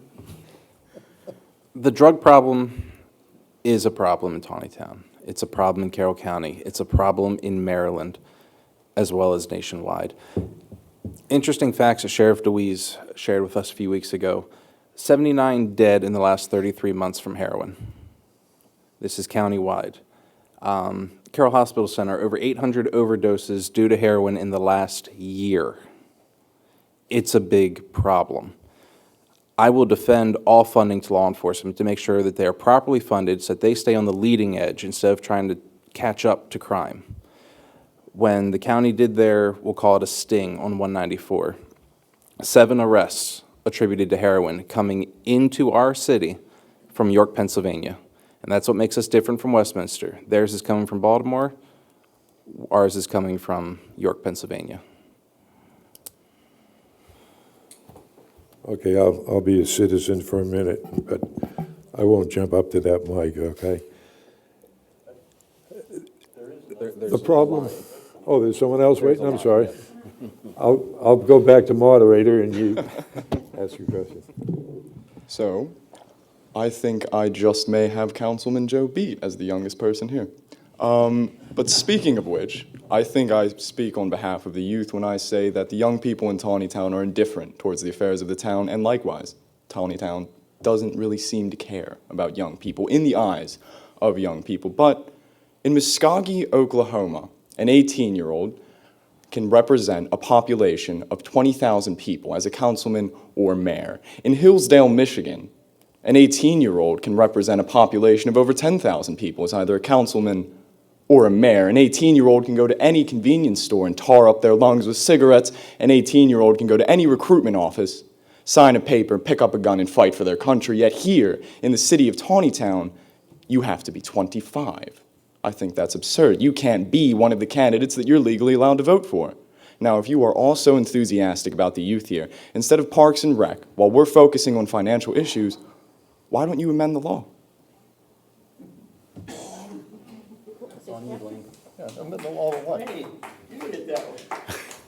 The question is to amend the law in order to serve the city instead of being 25 to be 18. Is that correct? That is correct. Thank you.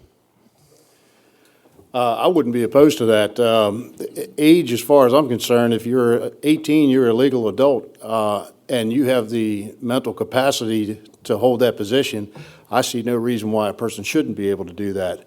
I do know, as far as my position is with the youth, we have a lot of families that are in this area that are moving to this area because they can afford it, which are young people and they're just starting out, and we need to be alert and attentive to that they're struggling to survive as a new family and trying to grow their children in this environment, as opposed to the rest of us that have been, we've grown our children, they're gone.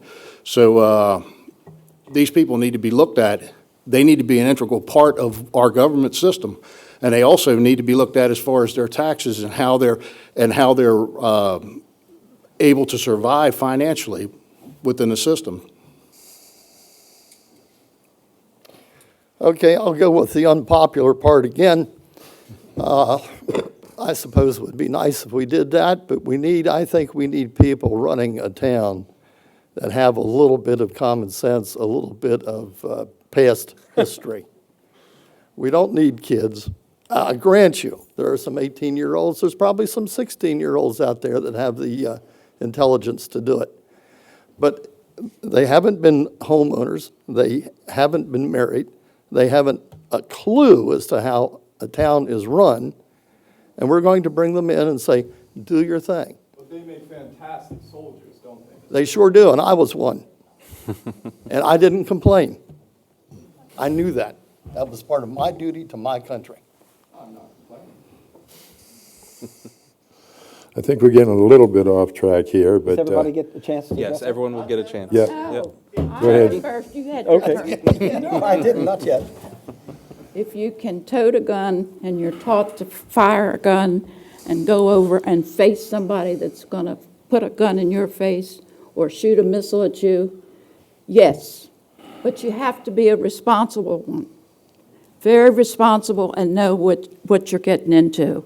And if you show an interest to me that you're interested in your city government, yes, I would say you could be a good candidate as long as you learned what were the problems and maybe do better than I'm doing, I'm sure, but nevertheless, yes, I feel that way. You know, the issue of the voting age and the electric being elected at a certain age is part of our charter. The charter is kind of like the Constitution, and we have to live by that charter. In order to change the charter, there's processes to do that. Again, participation in city government can get that done. Coming to council meetings, offering that suggestion, talking to different council people, asking them to sponsor resolutions or ordinances that would change the charter to affect the lower voting age is the way to accomplish that. That way, the issue can be debated further. It can be debated from Carl's standpoint. In other words, do we need some life experience before we jump on the city council, or do we take it from an emotional standpoint? Well, I can be a soldier, I ought to be councilman. Those are the things that need to be discussed about in a public forum, and that's why it's important to come to city council meetings and voice those expressions. I encourage you to come. I will. And to address both of your points, don't you think that's what the electoral process is for, to determine whether an 18-year-old really is interested in city government? But the voters. Please use the mic to speak if you're... My apologies, sir. No, we'd love to hear what you're saying. That's what it is. I'm not saying be quiet. We just can't hear it up here. The mayor is right. There are processes that would have to be taken to make that happen. Should it happen? I think it should. And my reason is this. If someone at 18 believes they're mature enough to serve the city of Taneytown, it should be left up to the voters of Taneytown to make that decision. Amen. Earlier in the program tonight, I suggested non-voting members for all the boards and commissions, including the city council. And if that required a charter amendment, we should do it. And the way to get involvement is to actually invite people to serve and learn government. And one way to do that is folks like you, Daniel, getting you involved in the actual physical process of working the government. I'm not certain I would lower the age from 25, like Carl's concerns are legitimate, but I do think we could immediately take a step to involve young people in the voting process and get voter turnout among young people and in local government by putting non-voting members, just like the school board does. They're very wise in having a non-voting member on the board. And I would do that immediately, make a motion to do that if I was elected to county council.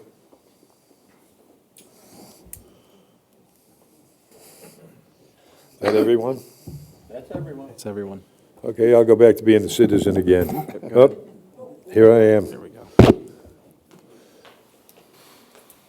So let's see, thanks Mayor McCarron and Councilman Ebal for serving in this town. And thank you for all the other incumbents for your desire to serve in Taneytown.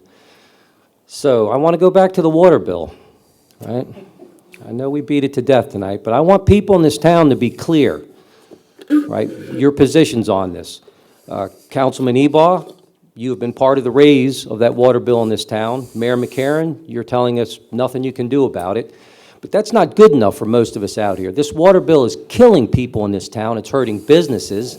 So I'm looking for candidates. I want you to, without your political speech, please tell me, that you will make a pledge tonight to not raise the cost of our water. I'm looking for 2 guys to vote for. That's it. Without your political jargon, everybody says you can't do things. You start at the national government. We're $19 trillion in debt. Oh, they can't find anywhere to cut anything. O'Malley destroyed this state, and now my local politicians are telling me nothing we can do about it. So without your political speech, please tell me who will make a pledge to not increase the cost of our water bills. Really, Councilman Carl, we know your position. You have raised it, and Mayor McCarron, we know your position. It's really for the Do you incumbents. mind letting me speak? Yes. We've heard a lot of dribble about this tonight. Well, I asked for no political speech, Mr. Ebal. I just want people to tell me. I want to tell you one thing, okay? Now, I believe in Santa Claus, and I believe in the Easter Bunny. Yeah, we have it And in the I White believe House. the Mounties always get their man. And certainly the Marines are a few good men. But I do not believe in the water bill ferry, and I don't believe in the lower tax ferry. When you get on this side of the table and you're looking at what you have to deal with, that's what you deal with, not promises, not hopes. Yeah, I've heard that, so. One thing, each one of these new council members, oh, I'm sorry. We decided to go in order, I think. I won't Stir it promise up. it. You have time to finish. You talked about a refinance, but nobody's talked about it. We just Well, I'm just refinanced. answering his questions. He didn't say anything about the refinance. We did, What you doing We about just it? did it. we did it. We just did it. Well, tell us about it. We did. You're there. Your time's running out. I can't promise you that. I'll be very honest with you, because as I said earlier, and I'll repeat it, we have a lot, this is a very old historic town, and we have a lot of old pipes. Now, maybe something we can do is they've got a gizmo now that you can go along and see if there's any leaks in any of those pipes. I mean, there's things like that that can be done, or how much water are you using? And don't think that saving water is going to save you money. It's not in the long run when you do the figures and so forth. But I will not promise that you have to do what you have to do. And I'm sorry, I know what it is to be poor. I've raised 6 children, very close in age, and and educated them, so I just want. sympathize with you. Oh, no, I'm not poor. I just, I know people are hurting in this town. Businesses are hurting. I just want people to be clear on which candidates are actually going to work hard towards lowering this, and what candidates are saying, We're all hey, there's trying to nothing we answer can your do. question, Let- and you keep talking. Can I talk yet? It's your turn, sir. Let's be clear about this. Anybody who promises that they're going to lower the water bill is lying to you, flat out. It can't be done because when you take an oath of office... don't believe that. Stop a minute. When you take your oath of office as a member of this city council, you swear that you're going to uphold the laws and constitution of this state. And when the state comes to you and say, you've got to improve your sewer plant, this is how much it's going to cost, where are you going to get the money? Bottom line. So if any of these council members or future council members tell you they're going to lower the water bill, they're lying to you. Simple as that. I would never make a false promise like that I'm going to lower the water bills. It doesn't hold water. It really doesn't. We can make attempts at holding the line, but when it's all said and done, a debt must be repaid, and you must get water in your house. The only way for that to happen is for the course that's been set to be run. Anything else is an empty promise.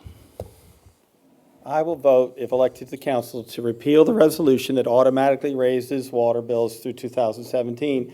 If they say they're not going to vote to raise water bills, they'd be right, because they already did set a 3-year trend to do that. So I will vote to repeal that and then work to lower the rates. I think everything's on the table, working for grants, working for capital money from the state, saying no to the feds and the state when they have regulations, and efficiencies, including privatization. All of it's on the table. Water bills have to come down.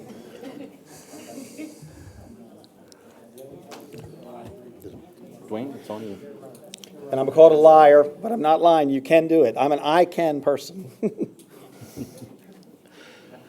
I take a position of, I will make a promise that I will make every effort to see if the bill can be reduced. And if they can, I will make every effort to make sure that that happens, or at least recommend that they be lowered. If there is a way that it can be done, we collectively can find that. If not, then this town is doomed because the bills are outrageous, and I'm hearing it from far too many people. As Carl said, sitting on this side, I don't want to be sitting on this side. It's out there. It's the community. It's when the community is suffering and people are looking to move away from Taneytown because they cannot afford water in their house. That's a problem. That is a huge problem, and there's got to be a solution. I don't know what that solution is at this point, but I will damn sure try to find it. Well, thank you, Don and Dwayne. Thank you very much for that stance. Thank you.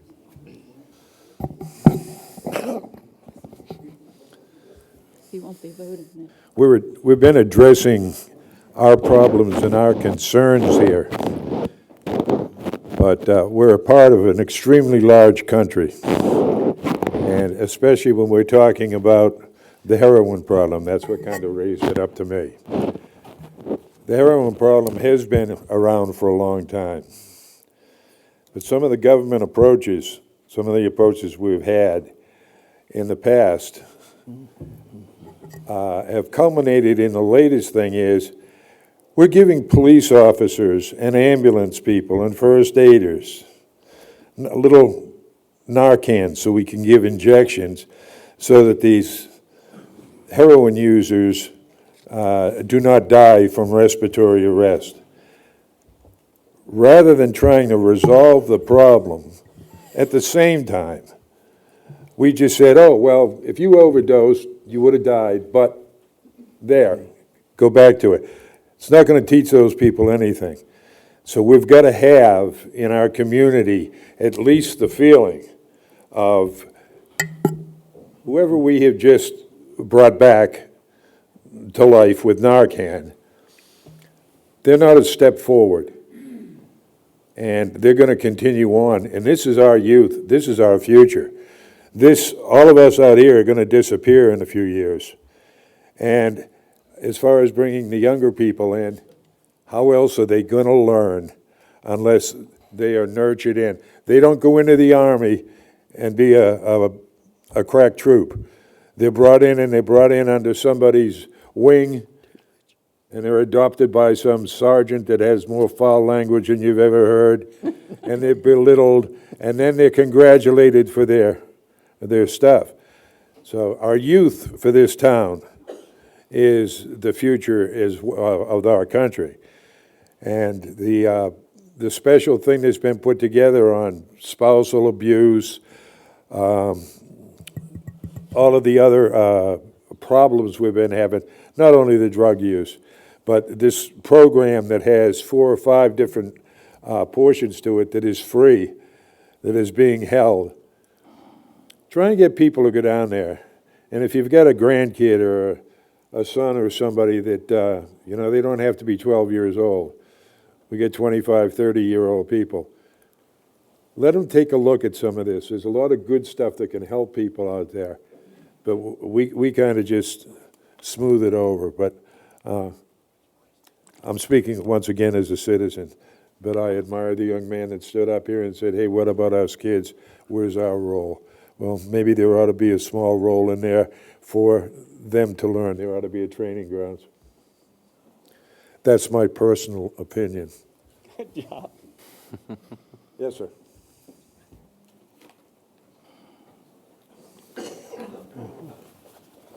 Okay. Any other questions?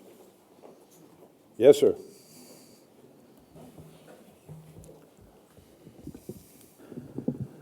There are all types of taxes, fees, all the way from our property taxes to federal taxes and all. But I became aware for the first time of the commercial personal property tax that is issued or levied by the city of Taneytown on businesses within the city limits, in addition to the commercial personal property tax levied by the state. Now, I found out about this by opening the Carroll County Times one morning and finding pictures, an interview with the restaurant owners that we frequented until they closed recently. And I talked to them, and I guess my question is, first of all, as a prelude, to ask the mayor. There is such a tax. Am I correct? There's personal property tax, yes. Commercial For personal property. For businesses. Yes, for And business. that's statewide, it's not specific to Taneytown. All municipalities do that. But the city has a certain control over the city, or is it just the statewide tax? Businesses pay a personal property tax based on their inventory and other factors. And it's statewide, as I say. And again, municipalities can charge a tax themselves on personal property tax. Do they do that here in Taneytown? Yes, I think we do. Okay, because that's what I'm getting at. First of all, I doubt if many of you, including the candidates, except for the mayor, are even aware of this tax. I'm aware of this tax. Yeah. Now, I guess my question really is to ask each of the panel. I see it possibly, this tax on a tax or surtax here, as possibly a disincentive for some, especially small businesses, coming here. I don't know, but I would like to know the opinion of each of the candidates. First of all, are you aware of the tax? And two, do you think it's possibly a disincentive, along, of course, with whatever other things? Thank you. Jim, you're first. Again, this is not a tax that's unique to Taneytown. It's a tax that is applied by all municipalities, or the greatest majority of the municipalities. I don't know that any do not apply this tax. As far as a disincentive, I don't think it's a disincentive because the tax is used to provide services that are unique to businesses. Extra police protection, perhaps, walking around shaking the doors, making sure that they're locked at night, being able to respond to a shoplifter that gets caught red-handed in the store. So it's a purpose for this. It couldn't be. I don't know that it's a disincentive because, as I say, if no matter what municipality they would go to, they'd be faced with the same thing. Our municipality is, and I can't quote the rate, but it's a very minor rate. And again, it's based on amount of volume. It's based on amount of inventory that one has. It's I pay it at my business, and I fall below the minimum. So I pay a fixed fee of $300 a month. I'll be $300 a year for my corporation. Okay, at this point, does anyone have any objection if we go to the closing statements? No, everybody's got to answer this question. Okay. Brad? Thank you. I am aware of this tax, and it's very similar to your personal property tax that you pay when you're home. The state taxes you, the county taxes you, and the city taxes you, because they need revenue as well to operate as a city and to provide services. The same goes for commercial business. It's a cost of doing business. I believe it's been several months since I've seen the rate, but it is very competitive with surrounding municipalities. I don't think it's a disincentive. It's one of the challenges you face. If you want to be a business owner, you will have costs that you incur, and I don't think Taneytown is being unfair about it. As the mayor said, every municipality does have this tax. That's a great question, and that's the kind of questions that need to be dialogued. Those type of taxes, when they're set at a high rate, are a disincentive to businesses coming. Businesses are not fooled by a glossy brochure out of the town office. They look at the real cost of being here, and that's one of those costs they look at. And unlike what the mayor said, we do set that rate in the town, so we could raise it or lower it. I don't think it's onerous at the current level compared to other municipalities based on what I learned from MML, which is the little thing I have here. But it's something you'd look at and looking at what is economic development. You look at where those tax levels are in order to draw businesses to the county. Great question. My wife has a business down in Westminster, and she's subject to that tax. So I agree with the mayor. It's municipalities throughout the state. One thing that we need to look at is that we don't run away with it and make the rate too high. If that happens, that will definitely suppress it. It doesn't create a hardship. It's not a tax that really creates a hardship, but every time you tax or fee a business, that cuts into their profit, and you may be eliminating a person. You may be taking a human being and putting them out of a job as a result of whatever you're charging that business. So we just have to make sure that that tax here never goes too high, never goes above any other municipality. Okay, this is something we hear every day from every business. They want to come into town, but you've got to cut our taxes. Now, we can do that, and every time we do that, guess whose taxes are going to go up? We need that from the business community to help support our town and to help keep your taxes a little bit lower.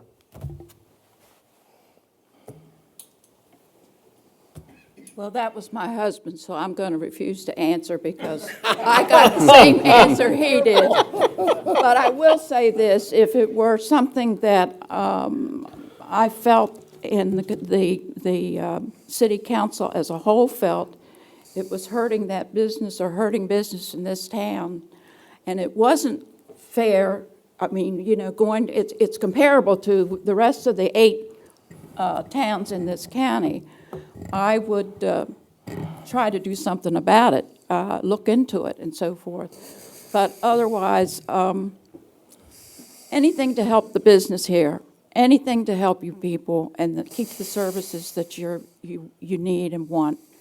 This is a very historic town, and we need it to stay that way. And I now have learned something new, so I feel good about that.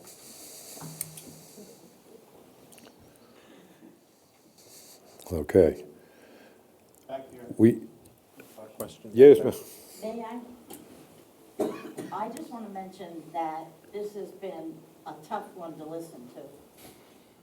But so many of the people in this town don't go to this town to use it to help the businesses, and that's what's going to get them to grow. The real estate cost in this town is very high from the owners, not the city. The city is offering money for business to come. They're offering to lower those taxes to come in and put your business in this town. But on the 7th of May, the town has put together a celebration on Main Street for everybody to come and be out most of the evening. But I would suggest you go and show the city your support. Yes, ma'am.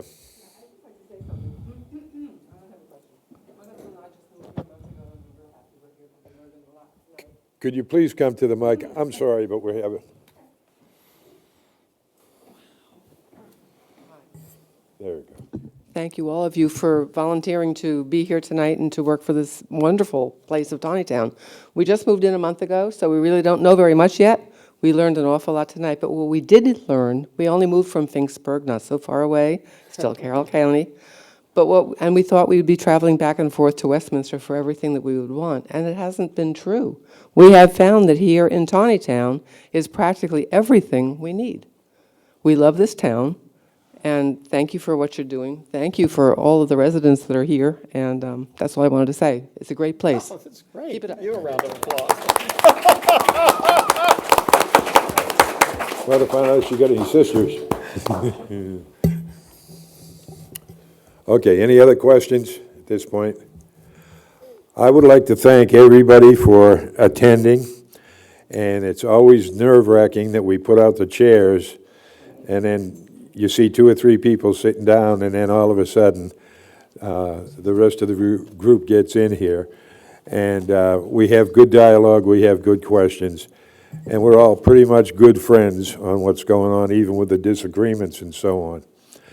It's difficult for the candidates to come in and the incumbents to come in and face a crowd this large, never knowing what questions are going to be thrown at it.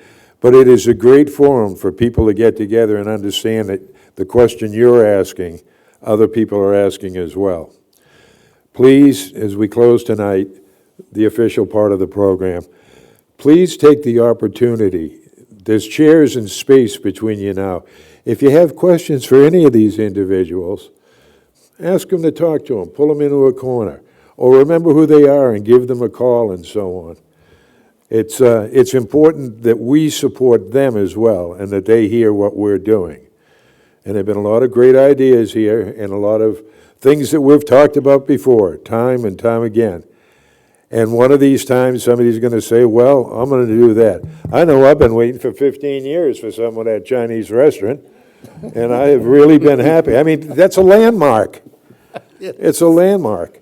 And it's really great to hear that somebody has done something. So, or will do something. And if you've got a call on some of the others to help make it happen, let us know. But once again, I thank you. We'll be doing it again in 2 years. Everybody will get a minute and a half as a closing statement for their concerns. And please partake of communication with these people. And it's neat the way the questions work out because Brad gets to Isn't that something? start the We planned it right tonight. Thank you, everybody, for coming this evening. This is a much better crowd than we had 2 years ago, and I think it shows, as I've seen the voter turnout over the years increase, much better than back in 1987 when 51 people showed up to vote. We're past that point now. We're at a point where people truly care, and we're at a point where people are out getting educated. They know what's reasonable, they know what's not. I encourage you all to come see me, ask me questions. I'll give you a business card. My phone's on 24/7. And visit me on Facebook, where all of my vision has been posted for people to read for the past month. Thank you for coming out tonight, and I hope for your vote on May 4th. Well, the reason I decided to run with Dwayne Rogerson is because he and I have been working together since he's been on the Planning and Zoning Commission, and we really believe we can make a difference. BZA. Yeah, BZA. Okay, the city. I agree with him on almost all things that we can. We're people we can. The last four letters in American is I can. It troubles me when my town leaders say nothing can be done, nothing can be done. Anybody that says it can be done is a liar. That bothers me. That's not who you should vote for. You vote for people who have vision. We visited a home on Daisy Drive. I knocked on the door with my literature. A lady came out, a small house, and I started talking about the issue of the water bill, and she started to cry. They had to borrow money to pay the water bill from friends. It's a one lady, two small children. They have one bathroom. It's $340 a quarter. It's unconscionable. It's twice what Manchester is. Twice what Manchester is. We're neighbors who care. We're leaders who care. We care about the pain. We have people with eye trouble. They don't have initiative. They don't have good ideas, new ideas, and they don't have the incentive to work to drive down taxes and make a user-friendly, lower-cost town. I can do that. Vote for Fraser Rogerson for City Council. It's a brighter tomorrow if you do. I also thank you all for being here tonight. It's great to see people turning out. There's a lot of times when we've gone to places and you may have 4 or 5 people that come out, and it really doesn't show a lot of good going on in the community. But having you all here is excellent. Everybody on this table here tonight, everyone cares about this city, and that's why we're here. We keep calling it the town, but it's actually a city. And we care about what happens to it. We care about the residents. As far as the water bill goes, my wife and I, we're the only ones that live in our house, and we have learned to manage our water pretty efficiently. Our bill is not a problem. The problem is I have a bunch of friends. I have neighbors. I have neighbors who are my friends. I have people in this town that are my friends, that when they come to me, and it's similar to that, where you have a woman who's got 4 kids, and she comes up to you with a $400 bill for the water and says, how do I pay this? What's the answer? What do you tell them? I can't do anything, sorry, we just can't do anything. I'm going to try. I'm going to try to find that answer. I don't know what that answer is right now, but there has got to be a solution. There has got to be something that we can do to help these people out. And these people we're talking about, these are our community. These are our friends. These are our neighbors. And that's pretty much why I'm sitting here tonight. And I thank you for your time, and look for your vote if you can help me out. Lou, thanks again. You did a very good job this evening. You have for years. I appreciate that. Thank you. Bob, you make a great, I'm glad you can read that stopwatch. We've been through a lot here. Oh, the new couple there. We thank you. That's one of the nicest comments we've heard in a long time. So thank you very much. Welcome to the town. Hope things go well for you. I know on my part, probably you said a few things tonight that a lot of folks don't agree with, but what I did try to do in all of this is tell the truth. Many times the truth isn't pretty, and many things within the city are not pretty, but we try to keep it going. We try to keep it running. We've done a good job. We've probably got one of the best councils that we've had in years, and I want to tell you one more thing. The workers of this town, every single one of you, owe them a debt of gratitude. They are wonderful people. They work. And vote for me. Okay. Why am I running? Because I care. This is my town. This is my hometown now. This is my home county. And I wanted to have the best quality of life that we can have for what we can pay for. We've got some problems. We have problems with drugs and the safety. But we understand that we need to work with the sheriff and the state's attorney here. We also need to have some better rehab. I'm a big advocate of schools and children and youth. I had 6. I have 15 grandchildren and already 8 great-grandchildren. I may not look that old, but I got married very young. And, there are some problems, as I say, but I am very tenacious. I'll work with you on that. And very competitive. And whatever it is that we need to have here, if it's at all possible, I will try with all the blood in my veins to do what it is to make this a well-qualified town and grow with smart planning and resources that we can do. Thank you, and it's Jackie Jones, the only Rose in this group. That's right. Amen. Or Thorn. Thank you again, folks, for coming out. I appreciate your support over all these years.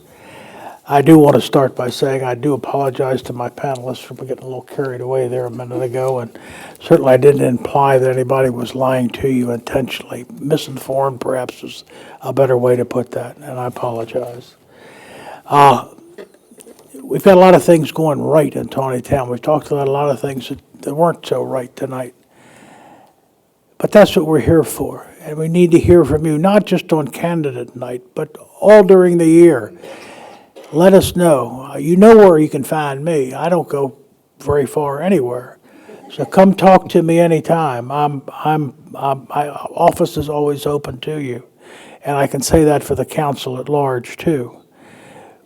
We're a very business-friendly community. We've got, as Betsy said, we've got incentives in place to encourage business downtown. We've got a downtown business association now that is functioning like a well-run machine. And you're going to see great things coming out of our business area. One thing you've got to recall, though, is for the last 8 years, we have been in a terrible economic slump. And anything we can do to encourage downtown businesses, anything we can do to relieve the burden on our citizens, I'll support, and I'm for. I hope New Vision does come on council and we can find ways to reduce water and sewer bills. I'll be the first one to say, here, let's go for it. But we've looked.